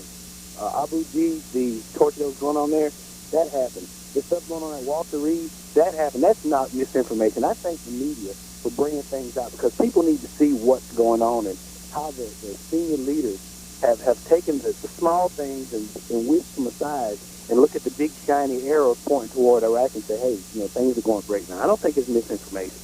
I think it's tricky to say that there's no military solution. So, readjusting the strategy to support a political solution, I don't think there's anything wrong with that. I think we need to have benchmarks set so that we can put the Iraqis in a position where they can make political decisions to help themselves. Well, I definitely thank you for your service, and I definitely thank you for your comments, sir. 2 tours in Iraq and a tour in Afghanistan is definitely above and beyond the call of patriotism. I agree with your comments about a military solution. It seems as if President Bush is relying solely on a military solution. If we take a look at the war from all of President Bush's standpoint, there were no weapons of mass destruction.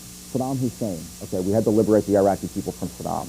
Saddam is gone. The Iraqi people have had 3 democratic elections, and we have formed a new Iraqi military, security, and police force. It's time for the training wheels to come off. It's time for the Iraqi people to take control of their country. We have done everything that we possibly can do militarily for Iraq.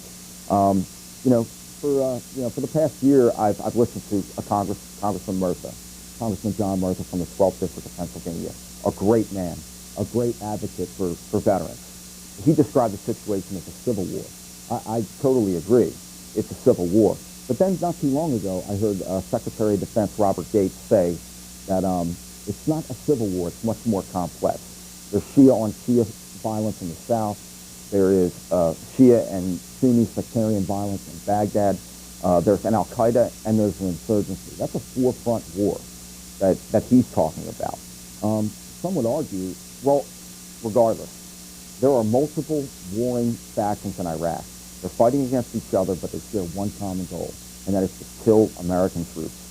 And it is totally irresponsible, in my opinion, to leave American troops in Iraq indefinitely for an indefinite period of time, being attacked by an enemy that they can't see, that they can't identify, patrolling the same streets, being attacked by the same people, driving the same roads, getting bombed by the same bombs.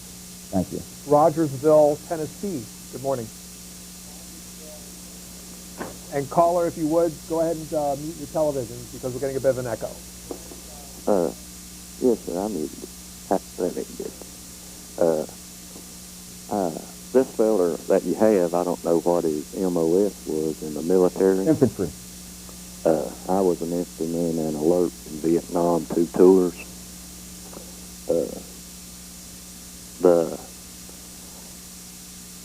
The day that the president was elected, and his first day he became president, he told the people that he wasn't going to pass Saddam on to the next war, which he kept that campaign promise.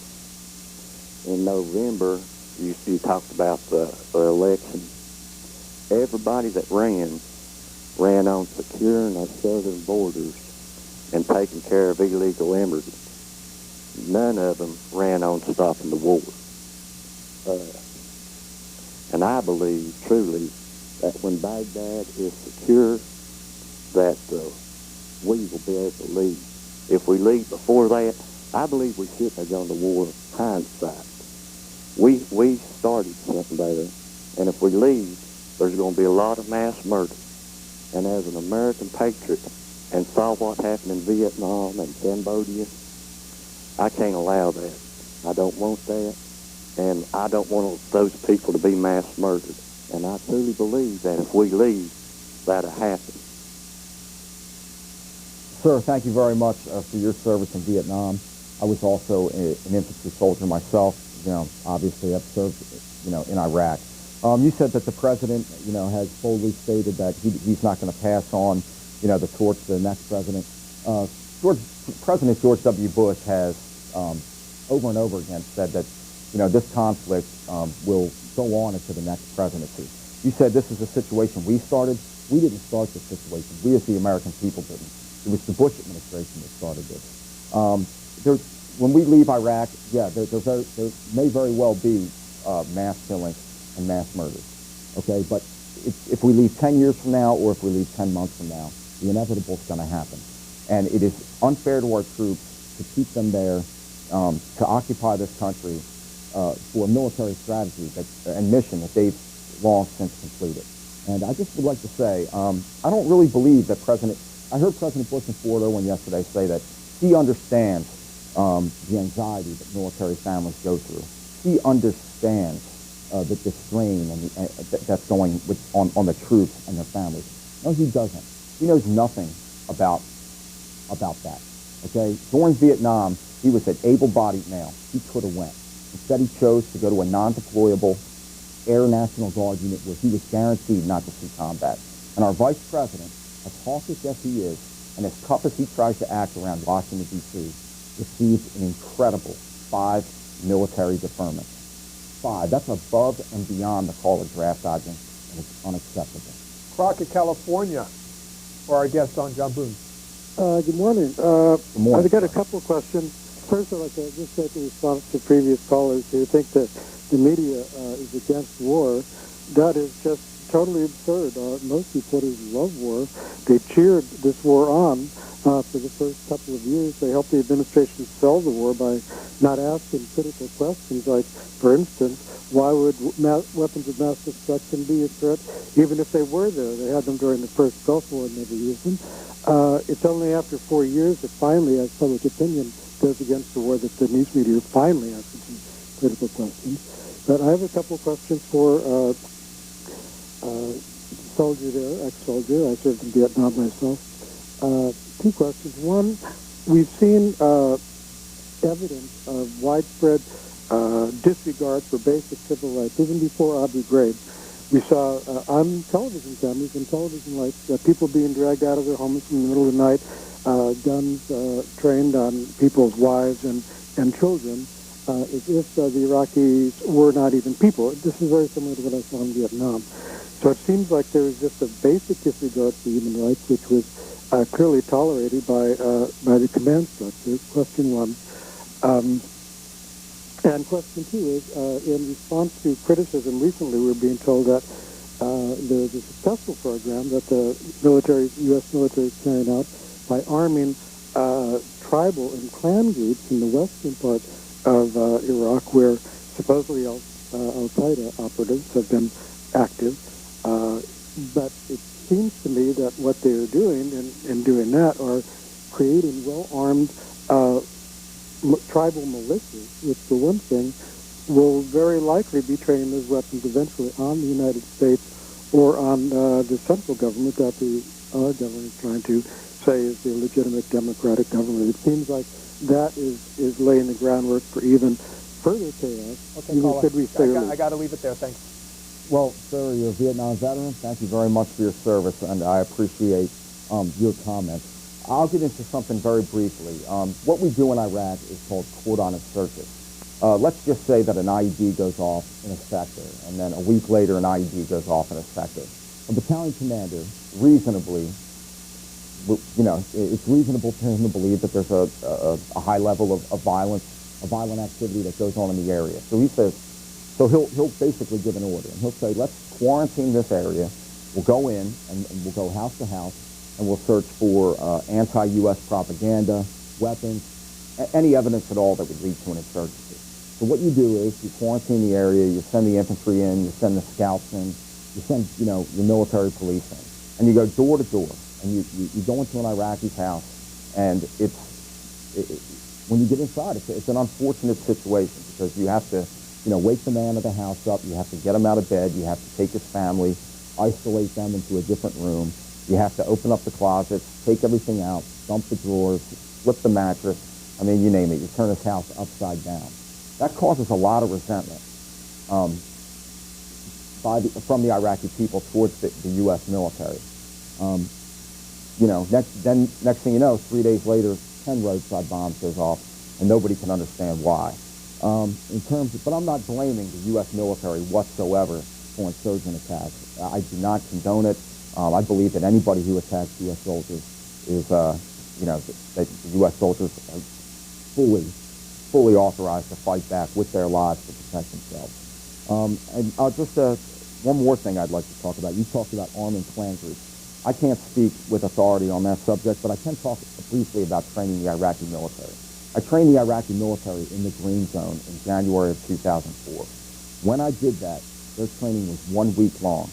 All they really had to do was just basic drill and ceremony. I was calling cadence in English while they speak Arabic. All we had to do was hand them an AK-47 and let them hit a target, and it was the equivalent of hitting the broadside of a barn. We would graduate them from basic training, incorporate them into our units, and take them on missions with us.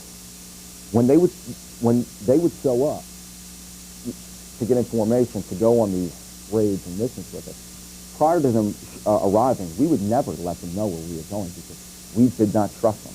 We didn't trust them because we were afraid that the insurgency had infiltrated the Iraqi military, and they would tip the insurgency off, and when we carried out our mission, we would walk directly into an ambush. And when they would form up to accompany us on these missions, they would cover their faces because they were either afraid or ashamed to be seen with U.S. troops in Iraq. So when President Bush says we'll stand down when they stand up, I just don't have a whole lot of faith in that. Thank you for your call. Last call is Round Rock, Texas. Hello, how are you doing? I'm a Vietnam vet, and first I want to distill the notion that everybody was mass murdered after we left Vietnam.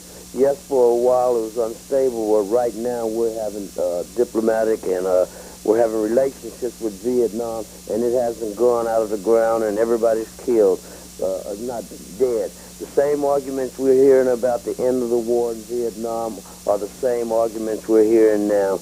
And I'm so glad that you made mention of the president and the vice president and what their service to the nation is. My father once told me that old men plan wars, but young men have to fight it.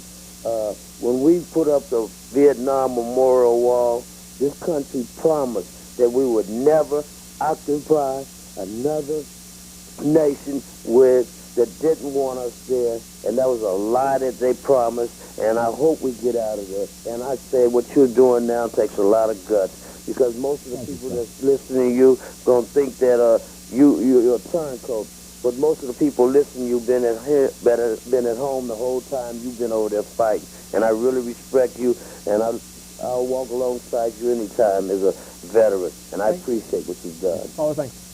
That means a lot. I really appreciate your comments. And, I have to agree. And the president's military services is very limited. I believe he was he was unaccounted for 18 months when he was in the Air National Guard.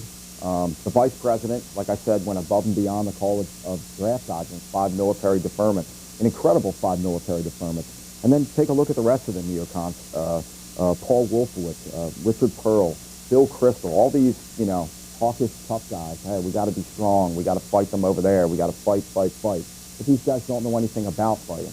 They never even been in a street fight in a playground after school. Okay, it's just ridiculous. They are looking at this academically. They don't know what the reality is on the ground. President Bruhns is with the group Vote Vets. You can find out more about it again, votevets.org. Thanks for your time this morning. Thank you very much, Pedro. It's a pleasure. In our last segment, coming up at 9:15, we're going to talk about a story from Time Magazine looking at teaching the Bible in public school. A reporter has followed that story and sat in on some classes as well, and we're talking about his experience and the policy that's involved there. But first, we want to talk again, looking at money that's been raised by the top presidential candidates. This time we're focusing on the Republican side, as we focused on the Democratic side before. And Emily Goodin from Hotline joins to talk to us. So break it down, who's leading and by what amounts, and what does it really mean? Well, good morning, Pedro. Former Massachusetts Governor Mitt Romney is leading with about $20 million being reported. He's followed by Rudy Giuliani with $15 million and Senator John McCain with $12.5 million. This was kind of a surprise. As much as John McCain had downplayed fundraising expectations, there was still some belief that he would come out on top, or pretty close to the top. But it was Mitt Romney, who's third in the polls, that came in first.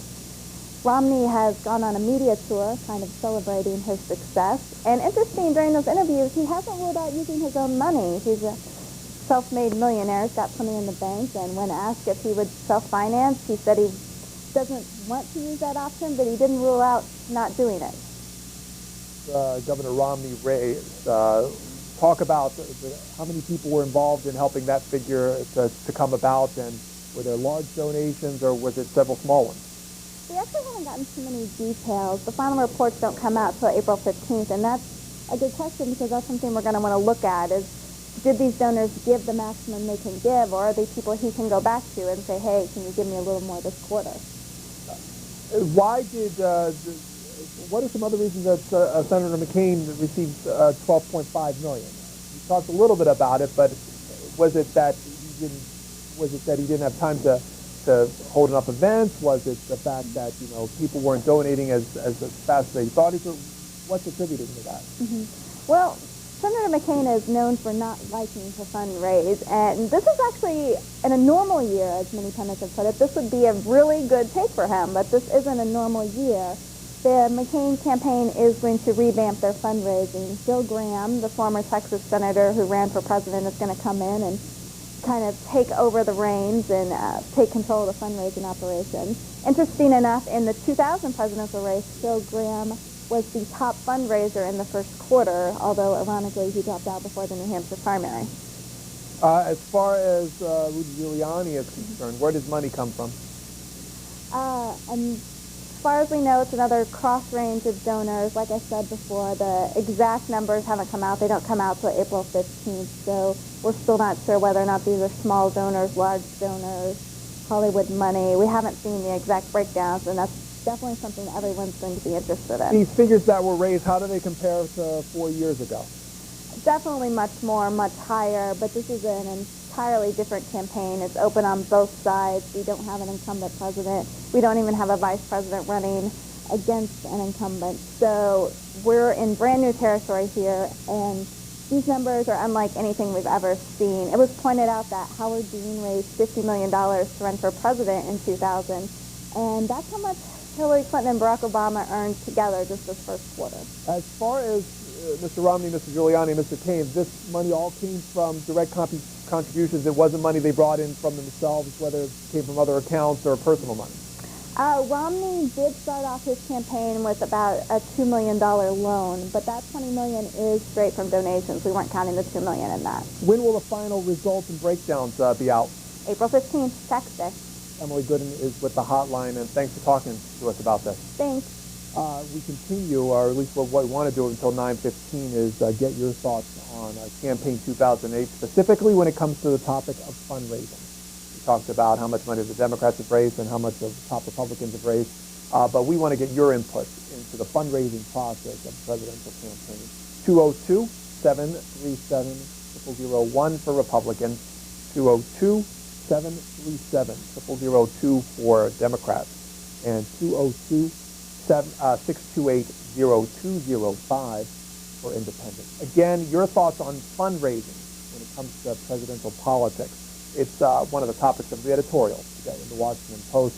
The money chase is how the editors label it. Here's what they write. You say, right, that now that first quarter of presidential fundraising is done and the staggering totals have been tallied, two groups of people ought to be asking questions about the implications of this insatiable money chase. The first are the 2008 presidential candidates. And the question they should ponder is, do we really want to keep doing this?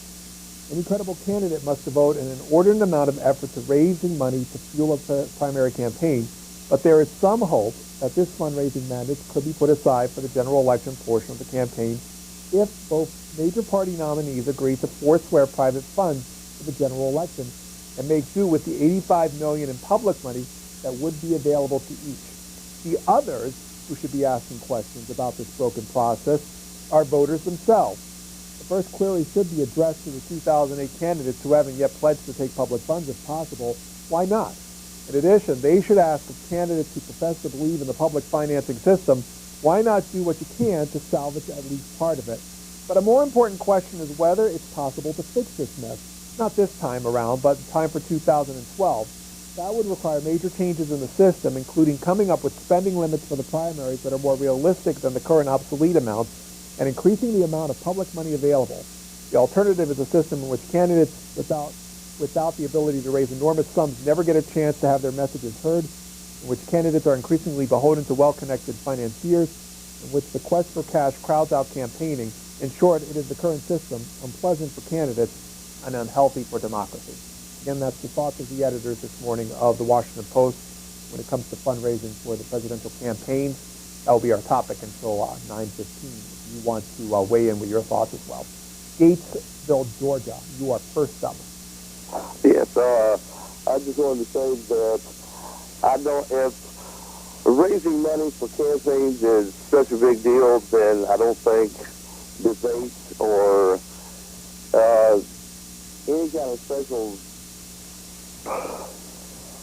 special policy making should be is even considered. I think it should be directly related to who donates money and who they are supporting and who's funding their campaign. Thank you. St. Louis, Missouri. St. Louis? Yes.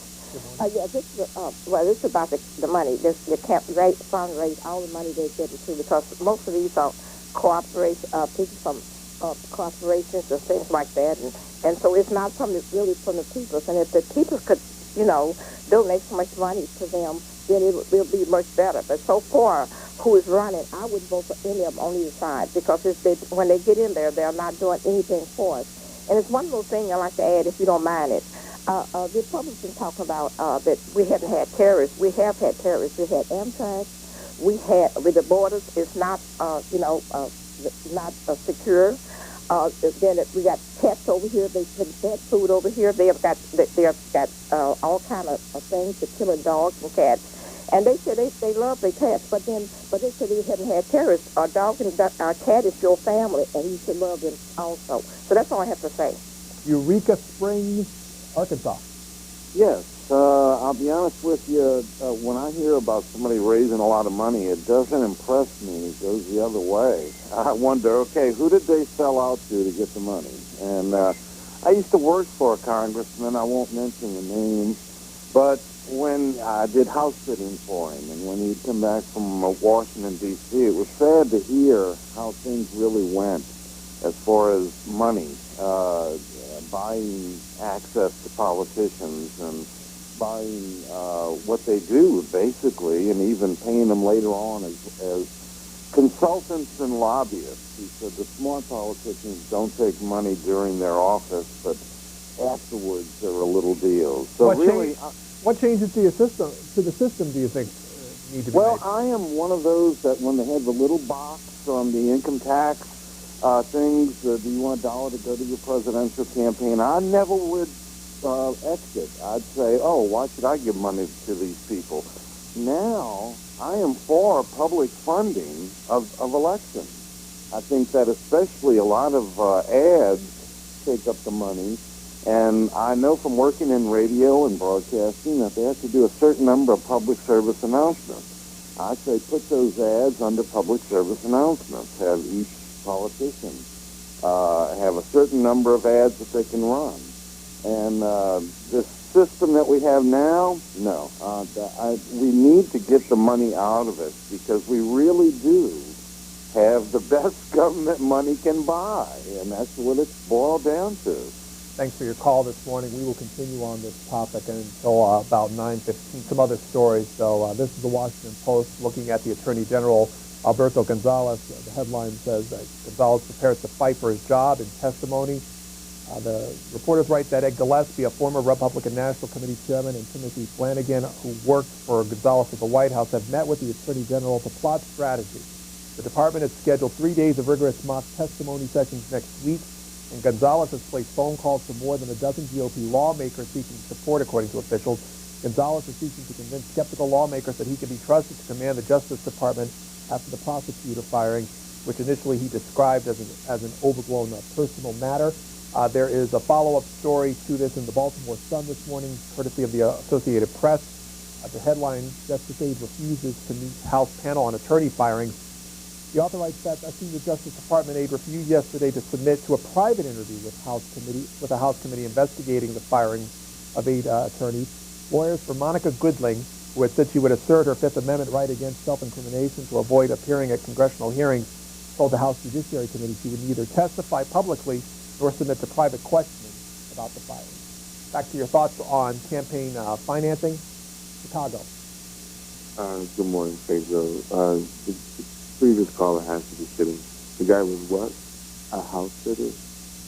Come on. Who cares how much they're spending? You have companies that advertise more in a quarter of Coca-Cola and pizza than we do in politics. It's about time that the hazy, blissful ignorance arises off the general public. If it were up to me, they'd unveil the Constitution of the Super Bowl. Not many people know what the hell is going on in this country, and it's a big problem. I didn't really get the I didn't get to speak to the previous guest, the gentleman who served the country. He has a right to his opinion. However, I'm more of a Goldwater stand. Sure, this thing was bungled overseas in Iraq, but there is a way to do it, and the way to do it is have all the Arab countries get off their duff, form a coalition and send troops in to calm down the nonsense, and then our kids can come home. This isn't, and this will never be solved through a two-pronged attack, us and Britain. Have a good day. McSherrystown, Pennsylvania. Good morning. How are you this morning? Fine, thank you. Thank you for taking my call. Recently, I heard a program about how Canada handles their elections, and I think it's an even playing field up there, and you're only allowed so much time on television. I think I heard it on C-SPAN, but I'm not sure, and I thought, gee, that would be wonderful. We are so inundated with these commercials and all this stuff, and that way everybody would have the same amount of money to spend and the same amount of time to spend it in. And I think that would level the playing field. As it stands right now, they used to say anybody could be president of the United States. I doubt that very much right now. I hope everybody has a very happy Easter. Thank you. A couple of stories about Rudy Giuliani in the papers this morning. The mayor said that yesterday that he would support public funding for abortions if elected president, airing a view sure to anger conservatives, even as he heads today to the deeply conservative South Carolina. Giuliani's reaffirmation of the position he held as mayor immediately drew derision from a Baptist leader. And ultimately, it's a constitutional right, and therefore, if it's a constitutional right, ultimately, even if you do it on a state-by-state basis, you have to make sure people are protected. He said in an interview with CNN, when asked directly if he still supported the use of public funding for abortions, he answered yes. It also goes on to quote Richard Land of the Southern Baptist Convention, who says he wants to force American taxpayers to underwrite and fund that which they find morally reprehensible. It isn't going to win him any conservative votes. That's in the New York Daily News this morning. Another story in the Washington Post this morning looking at Iraq, saying that asked what he meant that when he said during an interview on CNBC that too much time was being spent on Iraq, he offered a clarification. Quote, I didn't mean to suggest at all that Iraq isn't terribly important, and you got to spend a lot of time on Iraq, but he said the nation must multitask in the fight against terrorism. You've got to spend time in Iran, Syria, not losing sight of the fact that we've got to get Pakistan and Afghanistan right. We've got to make sure that the great efforts that our military made in the Afghan war are completed so that we crush Al-Qaeda, the Taliban can't reemerge. I think we should put a tremendous amount of effort on trying to catch Osama bin Laden. He goes on to talk more on a story this morning by Dan Balls. Stoughton, Massachusetts. One more time for Stoughton, Massachusetts. Hello. Good morning. Good morning. I'm really, it almost impresses me that these elections are being bought. And I think that somehow we should limit the amount of money they can spend. And I think in that way, we will get a more honest election out of it. Is there a reasonable amount of money that should be spent in your thinking? Is there a reasonable amount of money that should be spent? What's that figure? Well, I'm not that involved in it, but it seems to me that the election right now, from people that are telling how much this one is raised and how much that raised, it's a contest on how much they can raise rather than on what they're standing for. Buffalo, New York, you're next. Good morning. How are you doing today? Fine, thanks. Okay, I was just thinking, there's really no end to the disgusting amount of funding that the campaigners are raising here, because basically we're in a catch-22. Who are the people who are going to be in charge of changing the policy as far as campaign funding? It's the politicians that are addicted to money. So there's really no way to ever put an end to this crazy amount of funding that's going on, and we're unfortunately going to fall victim to it. Valdez, North Carolina. Yeah, it's Valdez. Valdez, Yes, well, I totally agree with the last two callers. I mean, it's ludicrous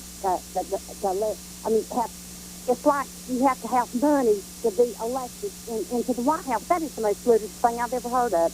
And I agree with one caller who said to use the ballot and let in public funding.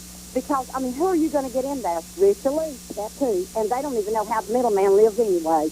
And that's the reason why we have such stupid laws that's being passed now.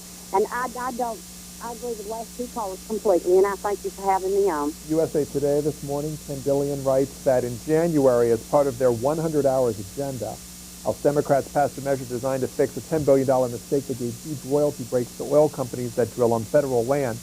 Now, two key Democrats with political ties to the oil and gas industry are contemplating a gentler approach to correcting what the Interior Department's Inspector General has called, quote, a jaw-dropping example of bureaucratic bungling. Senators Dianne Feinstein and Jeff Bingaman, who both represent energy-producing states, say worries over a possible lawsuit from the oil industry have led them to consider other alternatives, including an industry-supported plan that would offer 3-year lease extensions to companies that agree to begin paying royalties. At issue is a foul-up that happened under President Clinton and was compounded by inaction during the Bush administration. A price cap was left off all oil offshore drilling leases negotiated in 1998 and 1999, and the missing language allowed the companies to avoid royalties when oil prices spiked. If it remains uncorrected, the mistake is slated to cost taxpayers $10 billion. And again, you can read more this morning in USA Today. Bloomington, Indiana, as we talk about campaign financing for two presidential campaigns. Hi, my name is Eddie Mae Nelson Stirrup, and I'm calling from Bloomington, Indiana. And I agree with the lady from North Carolina that was on a while ago.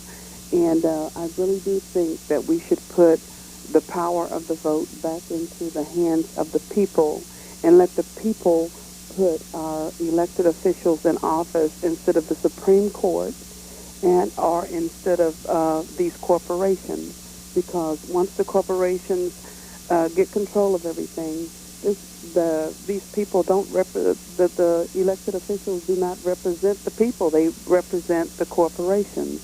And I think that is the problem. So what changes should be made? We should change the way that we vote. We need to secure the vote, and we need to make sure that it's confidential. Any changes you would make in the financing of campaigns leading up to an election? Well, let people use their private funds or public, let people contribute. Let the little man contribute rather than, big corporations, put the people in office, because that's who they're going to represent. They're not going to represent the little guy. Appreciate the call. Eric Pfeiffer this morning in the Washington Times writes that President Bush issued a recess appointment yesterday enabling Republican fundraiser Sam Fox to become U.S. ambassador to Belgium, despite objections from Senate Democrats who blocked his nomination. Democrats opposed to Mr. Fox's nomination because he had donated money to Swift Boat Veterans for Truth, an organization that opposed 2004 Democratic presidential nominee John Kerry. Quote, it's sad but not surprising that this White House would abuse the power of the presidency to reward a donor over the objections of the Senate, said Mr. Kerry, who serves on the Senate Foreign Relations Committee. Unfortunately, when this White House can't win the game, they just change the rules and America loses. Art in North Carolina. Good morning. Yeah, Pedro. Everybody remembers that about Al Gore's guns and Johnny Chung's money from Syria or from Indonesia and China.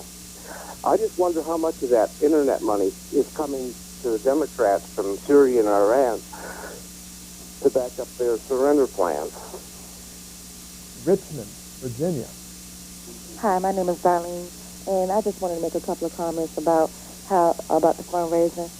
I just wanted to say that I feel like, when people is funding these candidates, they're the one pulling the strings. They're the one that's, telling people what to do or whatever. I feel like it should be they should come with a 4-year plan on what they're going to do when they're in office, and it shouldn't be nothing like people funding their money. It should be something that says that every candidate has their opinion on what they want to do, and how they're going to do it, and how we're going to get to where we need to go. A couple of stories this morning. This one from the Washington Post, looking at information that was released by the Inspector General of the IRS. Kathleen Day writes that thousands of taxpayers could be at risk of identity theft or other financial fraud because the Internal Revenue Service has failed to adequately protect information on its 52,000 laptop computers and other storage systems, according to a government report. Nearly 500 IRS laptops were lost or stolen during a 3.5-year period, many from the homes and cars of IRS workers. But a significant number, 111, says, according to the report, said that the IRS says that one laptop typically contains information on 10 to 25 tax cases. Although the missing laptops could not be examined, the Inspector General staff tested 100 laptops currently used by IRS employees and found 44 had unencrypted sensitive data, including taxpayer data and employee personnel data, leading investigators to conclude that it is likely a large number of the lost and stolen IRS computers contained that similar unencrypted data. Harrisburg, Pennsylvania. Hi, I would just like to talk about fundraising. I recently donated to Barack Obama. I was one of the small people who gave under $100. And I think that it's not as bad as everyone is saying. Lots of people are saying that you need money to be elected, but people like Barack Obama started out with no money. People gave him money. So if you're going to be president, you need to be a good person, and people will give you money. So thank you. Stanton, Michigan. Go ahead. Oh, that's me. Hi, I wanted to mention yesterday I saw that one of the shows that you had that was evidently it was in a hall that even Lincoln gave debates in and stuff, the presidents from that far back. And it was Gingrich, Newt Gingrich, believe it or not, and who was the Democrat? Oh, I can't think of his name. But anyway, and then the guy from that Sunday show that everybody watches. What did you like most about what you saw? I love them both, and no, that's not true. I can't stand Newt Gingrich because of what he did to his wife. But I am telling you, I have been watching him lately, and he has an idea that I think would solve the whole problem of fundraising. And that idea is something like for, is it 6 months or 6 weeks? I can't remember. Before the election, two people, the two candidates would go on stage, and it'd be great if they'd go to that place because of all the history, and literally no moderator, two adults running for president, talking to each other for, I think he said 90 minutes at a time, and he wants this done like once a week for 6 weeks or so. I may be wrong on that. That's the Republican, And by the way, I am a staunch Democrat. I am so Democratic, it's beyond belief. But this is a good idea, and I am not going to say it's not because Newt Gingrich came up with it. This show should be not just on C-SPAN, because I'm the only person I know that has time to watch C-SPAN, and if they put it on during the prime time, nobody's going to watch it. Well, you keep watching C-SPAN and seeing a program like that, and we appreciate the call. Street, Maryland, go ahead. Yes, my one thing is these senators make a living out of running for office. That's not their main thing. They run for Senate. They don't run for president. They don't have time to do anything else. And it's like we're in a time where all we hear is Clinton. And the one thing that really made me mad about Hillary Clinton, that fire in New York, when they had them middle-aged men bring these teenage girls into the country, put them in that rundown building, two and three teenage girls, and their main purpose, and I don't mean to disrespect the way I'm going to put it, their sole purpose are to be brood mares to have as many children as they can. Now, what was the purpose of that? And then Hillary Clinton wants to bring the rest of the children over. That is one thing that really, and the only one that I can really see voting for, because I'm Republican, is Lindsey Graham. I wish he would run. He just He's got a way about him that he explains himself. And this was Pelosi going over to the Middle East. If no one else noticed, I noticed. Once her and Mercer went to Iraq, the killing doubled. The New York Sun editors this morning have given their thoughts on the presidential campaign. Here's what they write under the headline "Cheney's Chance." He writes, for all the talk about potential candidates who haven't entered the 2008 presidential race, from Mayor Bloomberg to Vice President Gore to Senator Thompson and Speaker Gingrich, the one that would bring the most to the race is Vice President Cheney. In previous recent campaigns, when there was an outgoing president who had won a second term, there has been a vice president around on the campaign trail to defend the record of the administration. George H.W. Bush promised to be kinder and gentler than Reagan, but he was still essentially defending the Reagan record. Vice President Gore didn't campaign much as President Clinton in 2000, but he was running in part on the record of the Clinton-Gore administration. This year, the leading Republican candidates include Senator McCain, who was Mr. Bush's rival in the bitter 2000 primary contest and who voted against some of Mr. Bush's tax cuts, and Mayor Giuliani, who's going around proclaiming in what seems to be a rebuke of George W. Bush, "Quote, it's time now that we have a president that knows how to get things done." For Mr. Cheney in the race, it's hard to imagine that the president's approval ratings would not be 5 or 10 points higher. The reason is that the administration would have a defender on the campaign trail as part of the public debate. Mr. Cheney has virtues as a candidate in his own right. He has foreign policy experience by virtue of having served as defense secretary. And he has economic policy experience having served as a leading tax cutter while a member of the House of Representatives. Again, you can read more on the New York Sun website if you want to see that for yourself. That's nysun.com. If you're interested in reading the thoughts of the editors this morning. A few more calls looking at campaign 2008 fundraising. Long Island. Yes, good morning. Thanks for having me on. I got a question and a comment. The comment, number one, is since most people look at the dollar value that each candidate raised as an indication of popular support, I think it would be more important to highlight where those dollars came from rather than how many dollars. The question I have is, when the campaign funds first started being announced, there was a note that Hillary Clinton had brought $15 million from her old Senate campaign into this. Now, is that included in part of the $25 million? If so, then Barack Obama is way ahead of her. If not, then we should know about that as well. Thank you very much for calling. Buffalo, New York. Yeah, Pedro, good morning. I think the real problem is our two-party system. And what I mean by that is that the only way that you're going to get the money out of these campaigns is to have it publicly paid for. In other words, through the government itself. But with a two-party program, with what we got here, I mean, from the grassroots, from my little village here, right up through the federal government, they're Democrats and they're Republicans. They are not going to take away or vote away their right to bilk us out of just as much money as they can. And if it's because they're the ones that are going to have to set what the government pays for each politician that is going to the office. Now, it could be just federal, but if you do just federal, I don't know where that's going to lead to.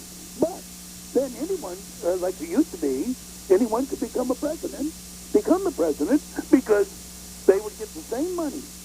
Everyone would have the same money. And no one would have to wonder where it came from, and it would even end special interest, hopefully. Of course, you don't know the back pockets being filled by somebody. We don't know that.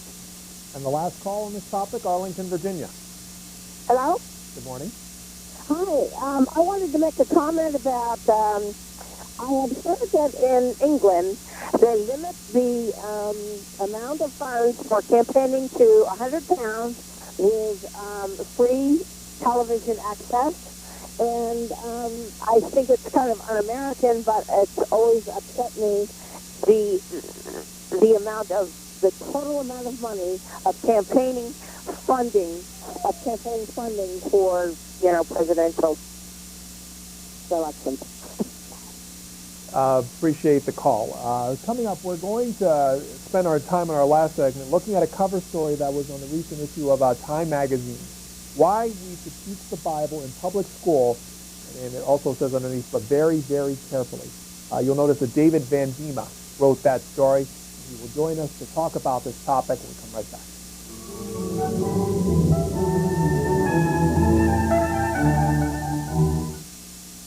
Here's a look at some of the campaign stops for the rest of this week and into the weekend. For the Democrats, Representative Dennis Kucinich is in New Hampshire again today.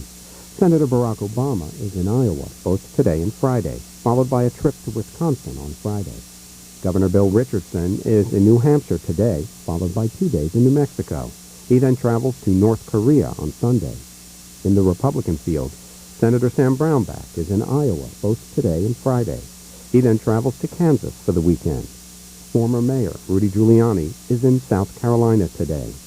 Former Governor Mike Huckabee has more events in his home state of Arkansas this week, and then returns to D.C. on Sunday. Former Governor Mitt Romney is in Missouri and Indiana today. Former Health and Human Services Secretary Tommy Thompson is in New Hampshire for an event today. Washington Journal continues. We're back again. We are going to talk from New York with David Van Biema. He's the religion writer for Time magazine. Mr. Biema has a cover story on the April 2nd edition of the magazine, Why We Should Teach the Bible in Public Schools. Mr. Van Biema, why do you pose that question? I pose it because, well, first of all, there's a growing, small if growing movement to try to do that, so it seems a reasonable time to talk about it. And also because it's a good idea. It's a huge absence from our curriculums. It's as if you had decided to take Shakespeare out of the high school curriculums, or something even bigger than Shakespeare. And the reason that most people would give for not teaching about it, I'm not saying teach the Bible, I'm saying teaching about the Bible, is because they'd say, well, that's unconstitutional, that's a violation of the First Amendment. And in fact, it's not, it's specifically not. And in the meantime, we're graduating students who are sort of missing out on a huge piece of the cultural picture. Are there classes on the Bible being taught in public schools today? Yeah, there are, in roughly, I think it's 540 school districts. And give us the nature of the classes. How do they work, and how do they work alongside of restrictions that state and federal governments might place on this kind of teaching? Well, they probably diverge a lot from district to district, and some of them are probably not taught as well as others. But ideally, in the case of the class that I visited in Texas, they are taught not as preaching but as teaching. The people go over the various passages, the more important passages in the Bible. They discuss the passages themselves in a literary sort of way. They discuss the influence that they've had historically, the role that they may play in current debates. And they treat them as a combination, I guess, of a literature class and a civics or a history class. Are these taught also as part of a comparative religion class? I don't think that that's counted in the number. I'm sure that there's a different number for comparative religion courses, which is a number that I don't know. But I have no doubt that comp religion courses also teach about the Bible. And for those the districts that actually teach the courses, who makes sure that the teaching is actually to what the literature says, and it doesn't become a chance for proselytizing or anything like that? It's really up to the administrators of the school to make sure about that. Like anything else that goes on in a school, if there's a problem, the administrators have to be on the lookout. And in the end, if people feel aggrieved and they feel that something is illegal, then they can have recourse in the courts. We're talking about teaching the Bible in public schools, and if you wanted to talk to our guest about his experiences and his story, here are the numbers to call. If you support the notion of teaching the Bible in public schools, it's 202-737-0001 if you support it, and if you oppose it, it's 202-737-0002. And our guest will be with us until 10 o'clock to talk about that. Mr. Van Biema, you spent a portion of your story looking at the legal ramifications of in past history as far as what kept the Bible from being taught in public schools in the first place. Could you kind of recount those cases and why it's important to know that for your story today? Sure. I mean, for a long, long time, Bible was taught as devotionally in the public schools, and starting in the mid-1900s and running through to the 1960s, the Supreme Court gradually took the devotional aspects of religion out of the public schools in a series of decisions, the most famous of which was called Abington School Township versus Kemp, which was in 1963, and is probably the most famous prayer out of the schools decision. But in each one of those decisions, or in almost every single one of them, they were very careful, the justices were very careful to say, we're not talking about an objective course about the Bible taught in a secular manner. And that language is very, very specific in Kemp, perhaps the most important case of all. What they were saying is, we are trying to get people praying, prayer led by teachers out of the schools. We are trying to get devotions out of the schools. But that doesn't mean that we want our students to be ignorant about this incredibly important document, or for that matter, ignorant about religion. Is it difficult in current day to have a school system put one of these courses into its curriculum? Well, there have been, I think, there may only have been one lawsuit recently about it. It can be difficult from the point of view of debate within the community. There's often a lot of debate before a course like this is introduced. From a legal standpoint, there haven't been many challenges at all. I think if you see it, 460 districts is not a huge number of school districts. I think if you see it broaden, and in Georgia, for instance, they just voted to use state money to pay for school books for a course like this, then you'll probably see some more legal action because inevitably some people will be doing it in an unconstitutional manner. So there is a textbook for this kind of subject? There are two competing major curricula for the topic at the moment. Both are put out by private companies. One of them has been around since, I think it's 1993. The other one only got going about a year ago. The first one puts out more of a teacher guide and sees the Bible as the main text. Of the two, it's probably the more constitutionally iffy. What's that textbook called? That's put out by a group called, to be honest with you, I don't know the name of the textbook. It's put out by a group called the Council for the Bible something. I apologize for not knowing their full name.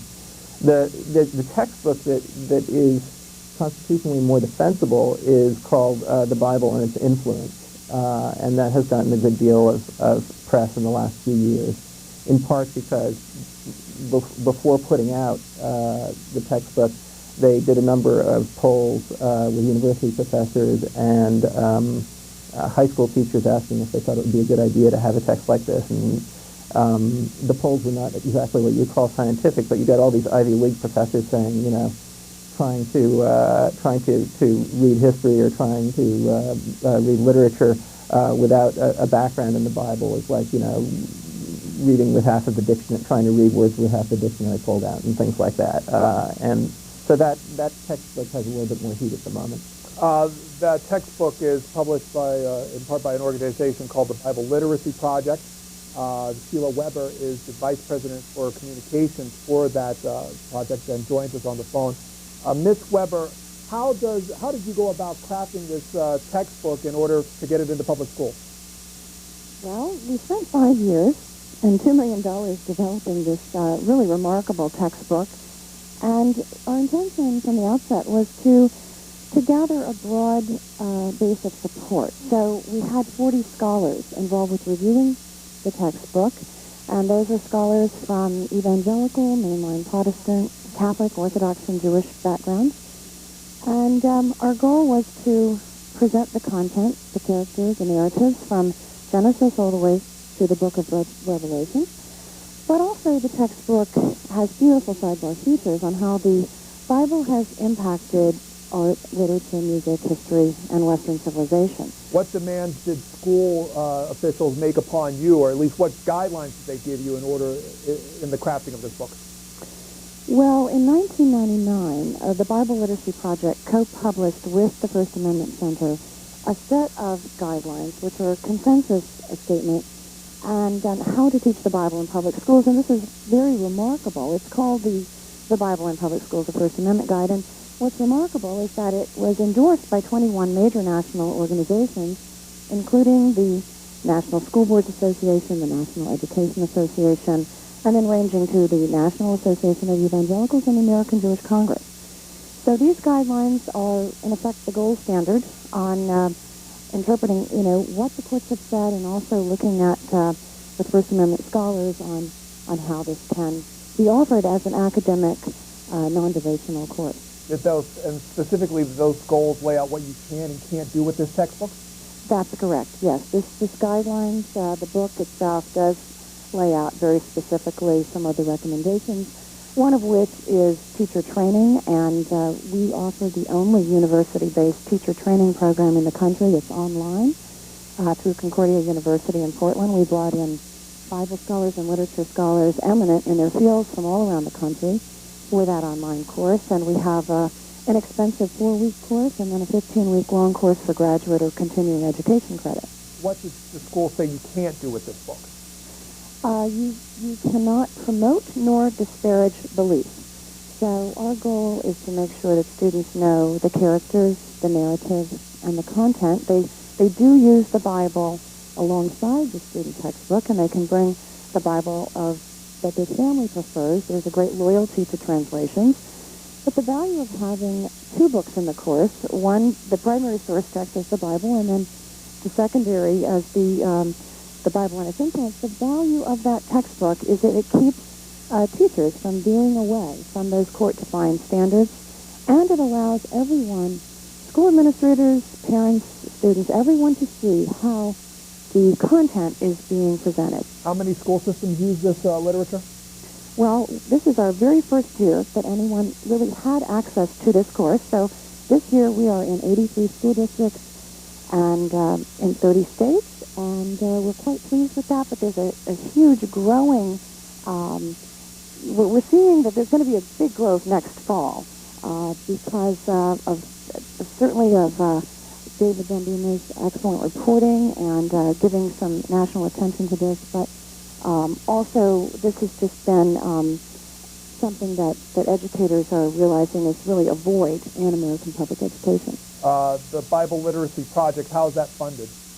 This is a nonprofit organization, a 501c3, and it's privately funded with donations from individuals, and we have some grants from foundations. The John Templeton Foundation funded our 2 national reports. The first report, Bible Literacy Report 1, we had 98% of the high school English teachers who were surveyed said that Bible knowledge gives a distinct academic advantage, and 90% of them said Bible knowledge was crucial for a good education. And that in that first report, there was a Gallup poll of more than 1,000 teenagers, which revealed that only 8% of the nation's public school students say that they have access to an academic course or an elective on the Bible.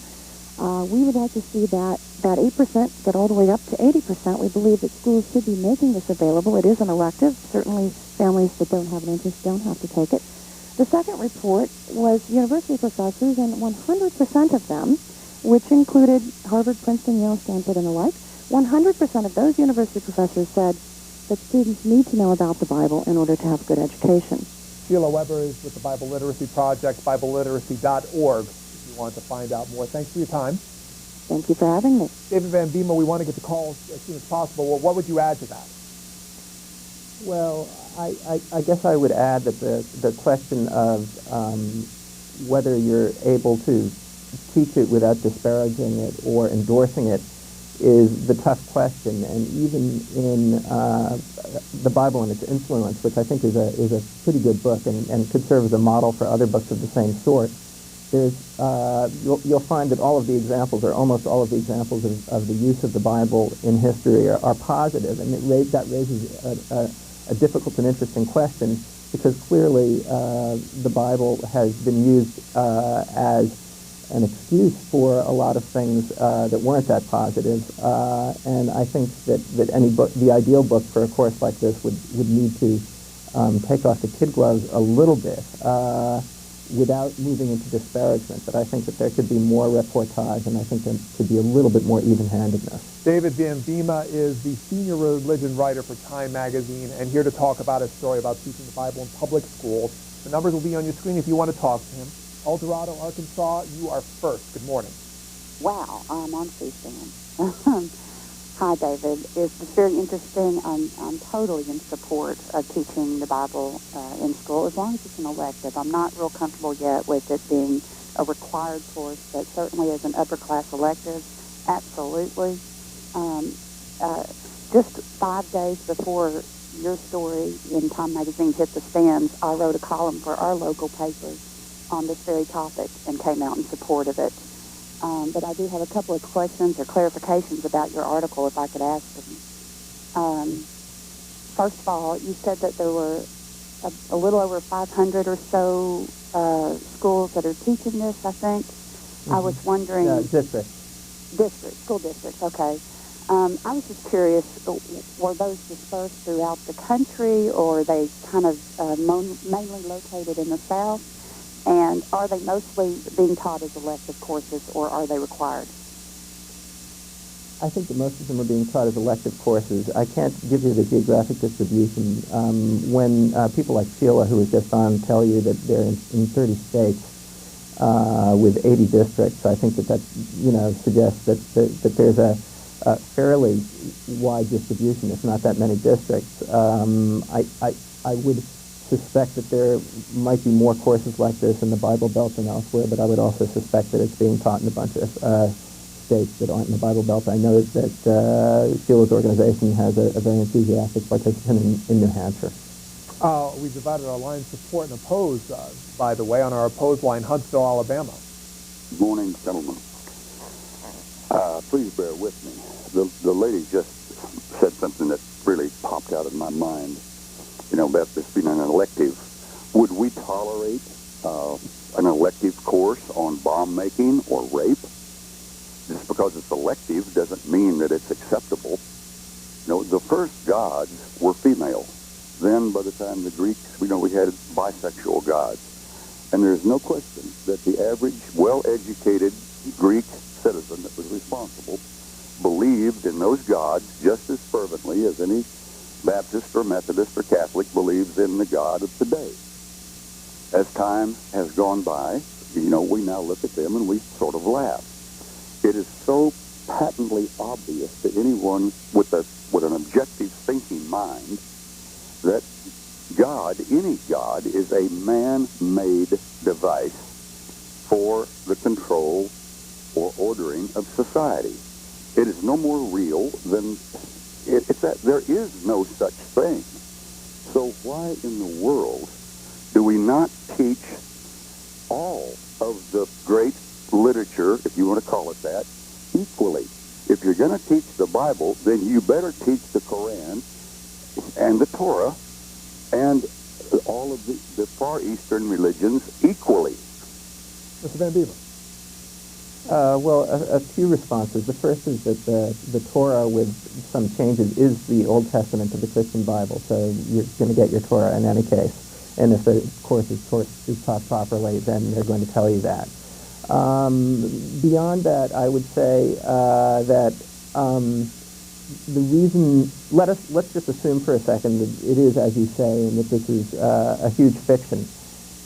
If that were the case, it would be a huge fiction that is written almost as beautifully as Shakespeare, that is the most published, most read book in history, that has influenced Western culture to an extraordinary extent, over which wars have started, people have been martyred, people have, and millions of people have used as part of their daily life. So in our culture, it's this immense thing, and to ignore this immense cultural object, whether or not you believe that it is fiction or it is the truth, is to just leave people with a huge hole in their education. This is a large part of our world.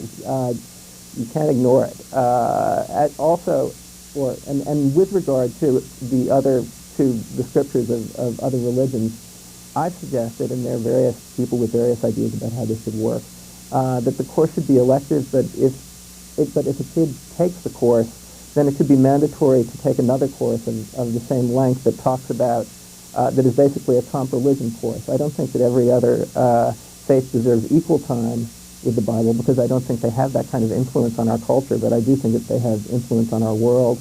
And many of them have millions of adherents here in the States. The news every day indicates that we should know something about them. So I would twin the two things, but I would not suggest that the scripture of each faith deserves to have as much time spent with it as the Bible. In your experience, what class ages are these courses generally taught? Is it the freshman year, or is it in the upper classes?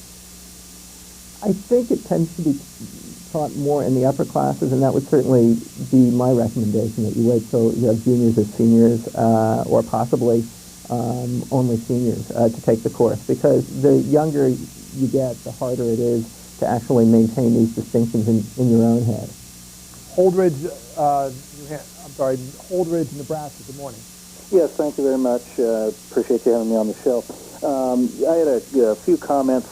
First of all, I very much appreciate, David, the points you made. I'm really encouraged and excited to see that there is a little bit of open-mindedness in terms of being free to teach the Bible. Obviously, down through the ages, it has been, and especially recently in the United States, it's been suppressed, especially in public schools. And so I very much appreciate that there's a resurge of enthusiasm about it.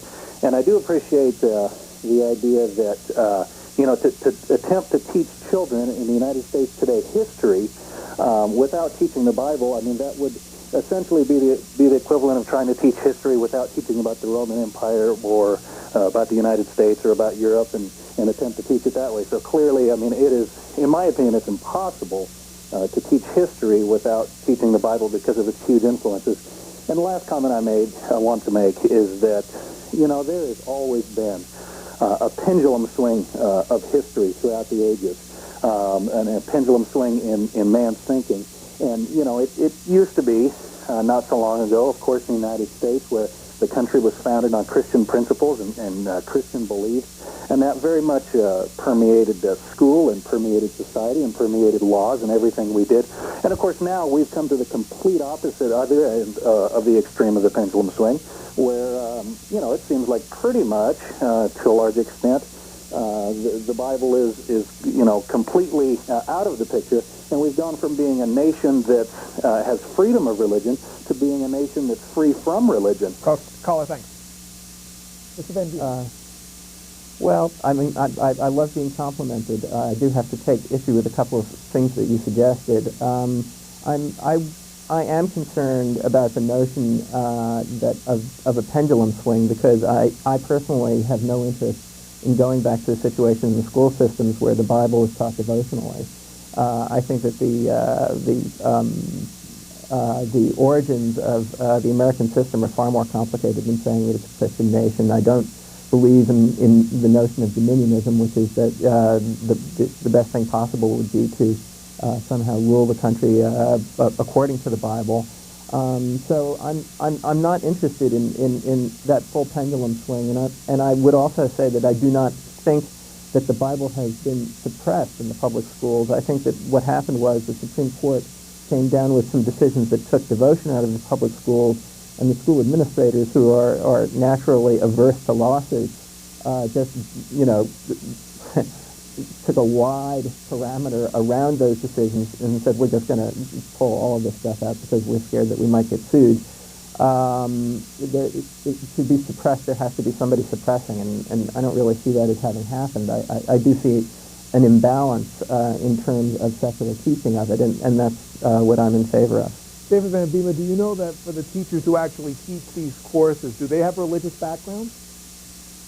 I think they have all kinds of backgrounds. I didn't look into who all is teaching each of these. The one school I did visit outside of San Antonio, Texas, was being taught by a woman who privately described herself to me as a conservative Christian. But I have to say that having sat in on her course, I would not have guessed that, and she had not told that to her students, who of course by now know because they've read it in Time magazine. Is that Jennifer Kendrick?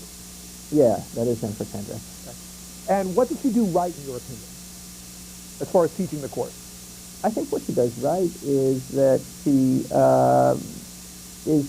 well, first of all, a lot of her method is Socratic. She sort of drops verses into the pond of the classroom and lets the students wrestle with them. I think that assuming that you manage to cover some ground in the Bible, that's extremely useful to get people talking back and forth. A lot of the assumption with regard to problems with this is that it's basically a culture wars thing, that you're going to have one group of people who are going to be seeing it as God's word, and another group of people who are going to be seeing it as nonsense, and that they're going to be going at it hammer and tongs outside the classroom in the course and inside the classroom in discussion. And I think that part of what I liked about what I saw in New Braunfels was that the kids were managing to have a perfectly good discussion without falling into a sort of a culture wars pattern, and they were talking about themselves and talking about the ideas, but not. But it sort of suggested that we are able to discuss these things and to learn about these things without falling into a blue state, red state sort of paradigm. The other thing that I liked about her teaching of it was that I mean, I can only give you an example. She was talking about the Gospel of Matthew, in which the Sermon on the Mount occurs, and some people have suggested that the reason that the Sermon on the Mount that Matthew chose to describe, or the person who wrote Matthew chose to describe the Sermon on the Mount, or Jesus while he was giving a Sermon on the Mount, was because it, for Jews who Matthew was writing for, it would remind them of Mount Sinai, where the law was handed down. And in Christianity,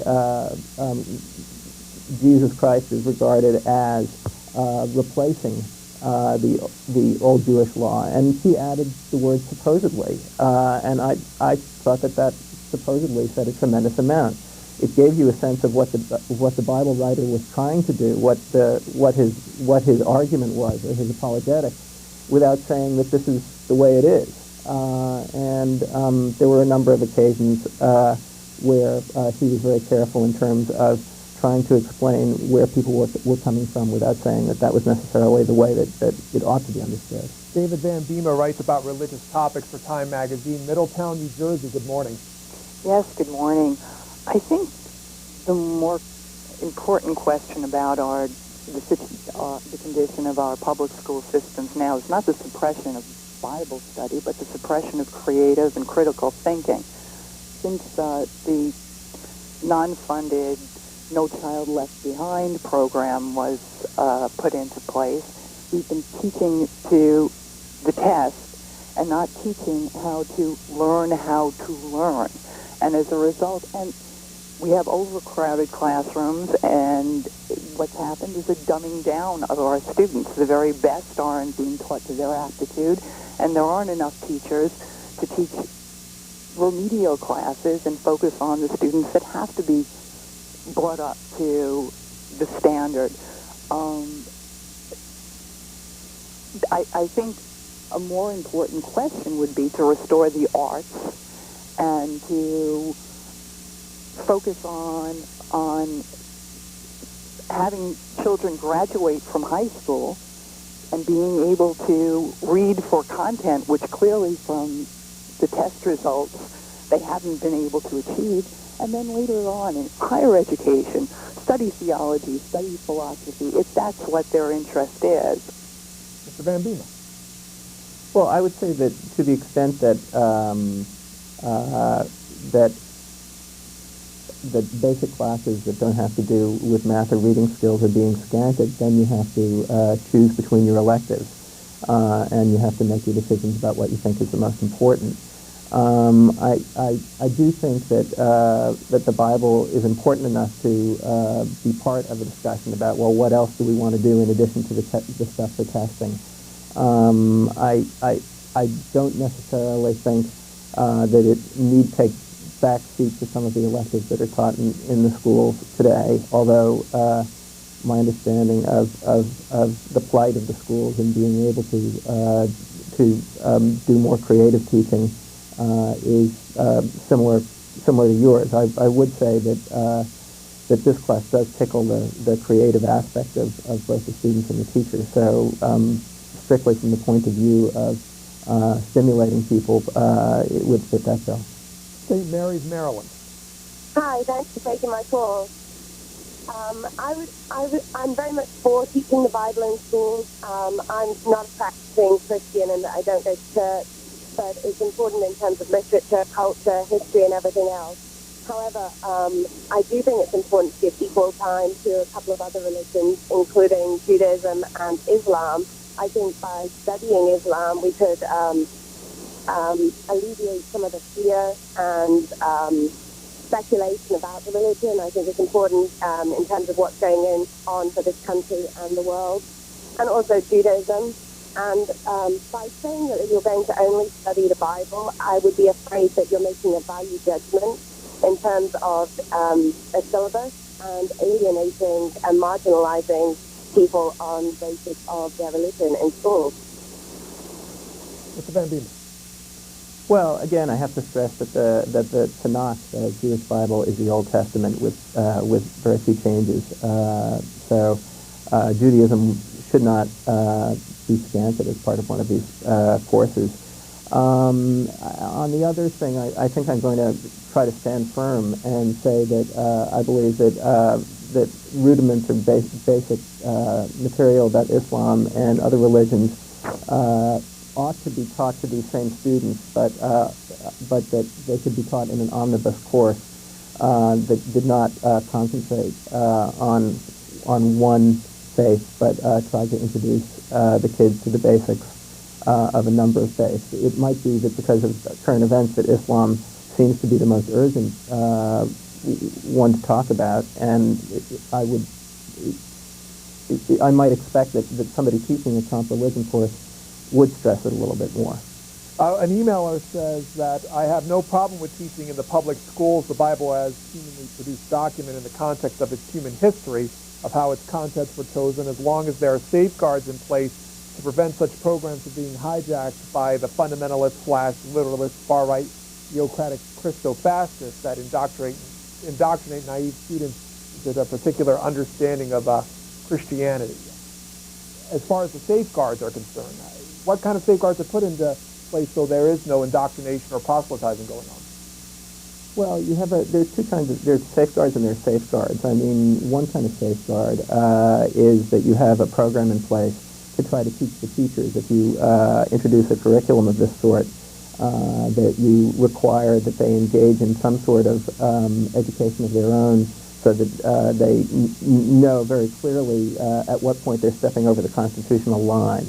It would obviously have to be voluntary and part of the curriculum that got chosen, but I really would find it difficult to support any curriculum that didn't have that as mandatory for the teachers. As regards legal safeguards, I think the legal safeguard is the Establishment Clause of the First Amendment of the Constitution. I think the time they have come to reference Stephen Prothero, who is the head of the Religion Department at Boston University, and wrote a book called Religious Literacy that I read with great interest, and I talked to Steve at great length before doing the story. And he said to me, look, people are going to do unconstitutional things. This course will be taught badly, and then there will be lawsuits, and it will work itself out. Well, that's an easy thing to say, of course. I mean, that involves an awful lot of rancor and a certain amount of expenditure. But that is your ultimate safeguard. The law is in place. The law is pretty clear. If if the course is being taught in an unconstitutional manner, then inevitably there will be challenges, and presumably the court will find in favor of a constitutional method of doing this rather than an unconstitutional method. Missoula, Montana, good morning. Good morning to you. I just have a few comments to make. You know, this country has parochial schools, Sunday schools, seminaries, and Bible schools. All types of places where children can learn about their religion. Religions of the world could be an elective subject. People could have a choice. Students could have a choice whether they want to learn about the religions or their parents want them to learn about the religions. If you put the Bible into schools, it's going to divide people on secular lines, and they don't need to be arguing about religion. They need to learn about their own religion. And one of the questions I needed to ask you is this going to be something that they're going to have done in private schools? Are they going to be having to have Bible classes? And also, I do believe that picking out the Bible as a selective subject for everybody is a form of steering students to look at the Bible only. They have other things in their lives, and their parents and their homes and their own churches should be where they learn about their religion, not in public schools. Kids need to have a wide variety of education, and if there is a religious class, it should be an elective for people that really do want to study the religions of the whole world, whether it's even the Native American or the Zulu tribe. I don't care who it is. Everybody has a religion, and the Bible is not the all for everybody, and I don't think it should be. Caller, thanks. Well, in response, I would say that if you, I think that people ought to be able to take Bible study courses in their own faith, but the point of that is that those are devotional courses that will not look at the Bible as an objective scholarly topic, and that they will only teach one view of it, and that they are only available to people, to kids whose parents find it important enough to send them to those courses or to go to a kind of church that has that kind of education or are willing to do it themselves. There are a lot of families in the U.S. that, although they may nominally be religious and may even go to church, where people aren't brought up knowing the Bible, and certainly aren't brought up looking at the Bible in any way that is objective. The whole point is not to be objective. All those students and the students from non-religious backgrounds, when they are missing out on this monster stimulus on our whole culture. And that, once again, I made a Shakespeare comparison in the story. If you were to Shakespeare, in 1992, somebody did a study where they found that of the top 10 book-length texts taught in the high schools, 3 of them were Shakespeare plays, and none of them was a Bible book. And so you look at Shakespeare and you look at the Bible, and if you're doing it in the context of which is more beautifully written, as I said before, you might say Shakespeare by a nose, which writes in more depth about the human condition. From a secular point of view, you might say it's a toss-up, it's about equal, which deals with greater breadth of the human situation. You would have to say the Bible, which has had more influence in history, the Bible, which has more influence on people's daily lives on a daily basis today. It's not Shakespeare. You could go on and say which of the two was more important in terms of the ideas of people like Locke, which were later translated into the foundational documents of the country. You'd have to say the Bible. That's not saying that America is a Christian nation, but it is saying that ideas that came from the Bible made their way into the way that we see ourselves. And it goes as deeply as a question of free will. If you want to have a conversation about free will, then eventually you're going to find yourself working your way back to Adam and Eve in the Bible, because prior to the discussion of Adam and Eve in the Bible, the question was, well, what would my will be free of? And the Bible introduced this notion of free of this greater entity described as God. And philosophers worked from there. They either agreed with it or didn't agree with it. But a lot of the way that we understand concepts like that now eventually owes itself to discussion of this material, and to leave the material out of the schools out of the fear that people won't be able to talk to one another, and that rampant sectarianism will break out, strikes me as well, I tend to be a little overdramatic. I was going to say it strikes me as tragic, but it does strike me as a loss. David Van Biema, we're short on time, but could you quickly explain how you end up to be the senior religion writer for Time? How it happened? Yeah. I was interested in a beat that would enable me to sort of roam between various descriptions of various types of journalism that could involve politics or could involve aesthetics, and that would enable me to do stories about the way that people live in their homes. It just seemed to give me an extraordinary breadth of access, and that's how I got involved. You come from a religious background? Not particularly, no. I'm Jewish, but I'm not very Jewish. I mean, I observe the high holidays. Phyllis in California, go ahead. Hi, I agree with the speaker, and I disagree with the last caller. Because to understand and fully appreciate Western civilization, especially literature and art and, well, even history, you have to understand the Bible, because the Bible and Western civilization are hand in hand. The Bible has greatly influenced and inspired many great writers, including Shakespeare, and many great poets, John Donne, and art movements have been inspired by Protestantism and Catholicism. So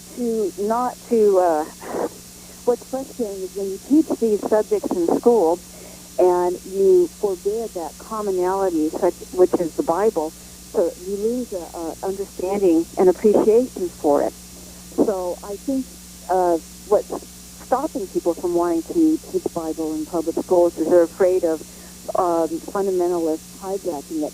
But to teach English and to teach history and to teach arts in high school, you have to have studied that. And if they're so worried about people corrupting the Bible, then you just merely require teachers to have taken X amount of courses in theology so they aren't biased or ignorant of what they're teaching. And thank you for listening to my comments. Mr. Van Biema.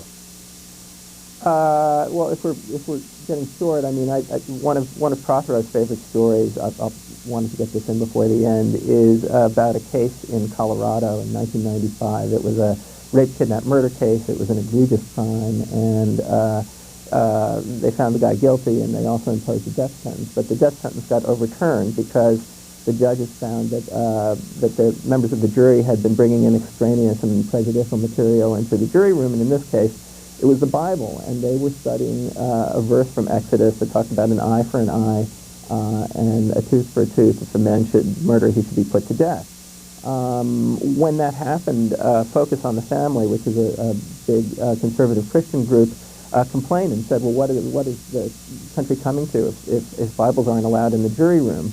But the interesting thing is that if you do actually read the Bible, you'll know that verse is contradicted later on in the Jewish Bible, and it's specifically contradicted by Jesus in the Gospel of Matthew, where he says, you've heard this verse, an eye for an eye and a tooth for a tooth, well, forget about it. And this is where he comes up with his famous line about that you should turn the other cheek.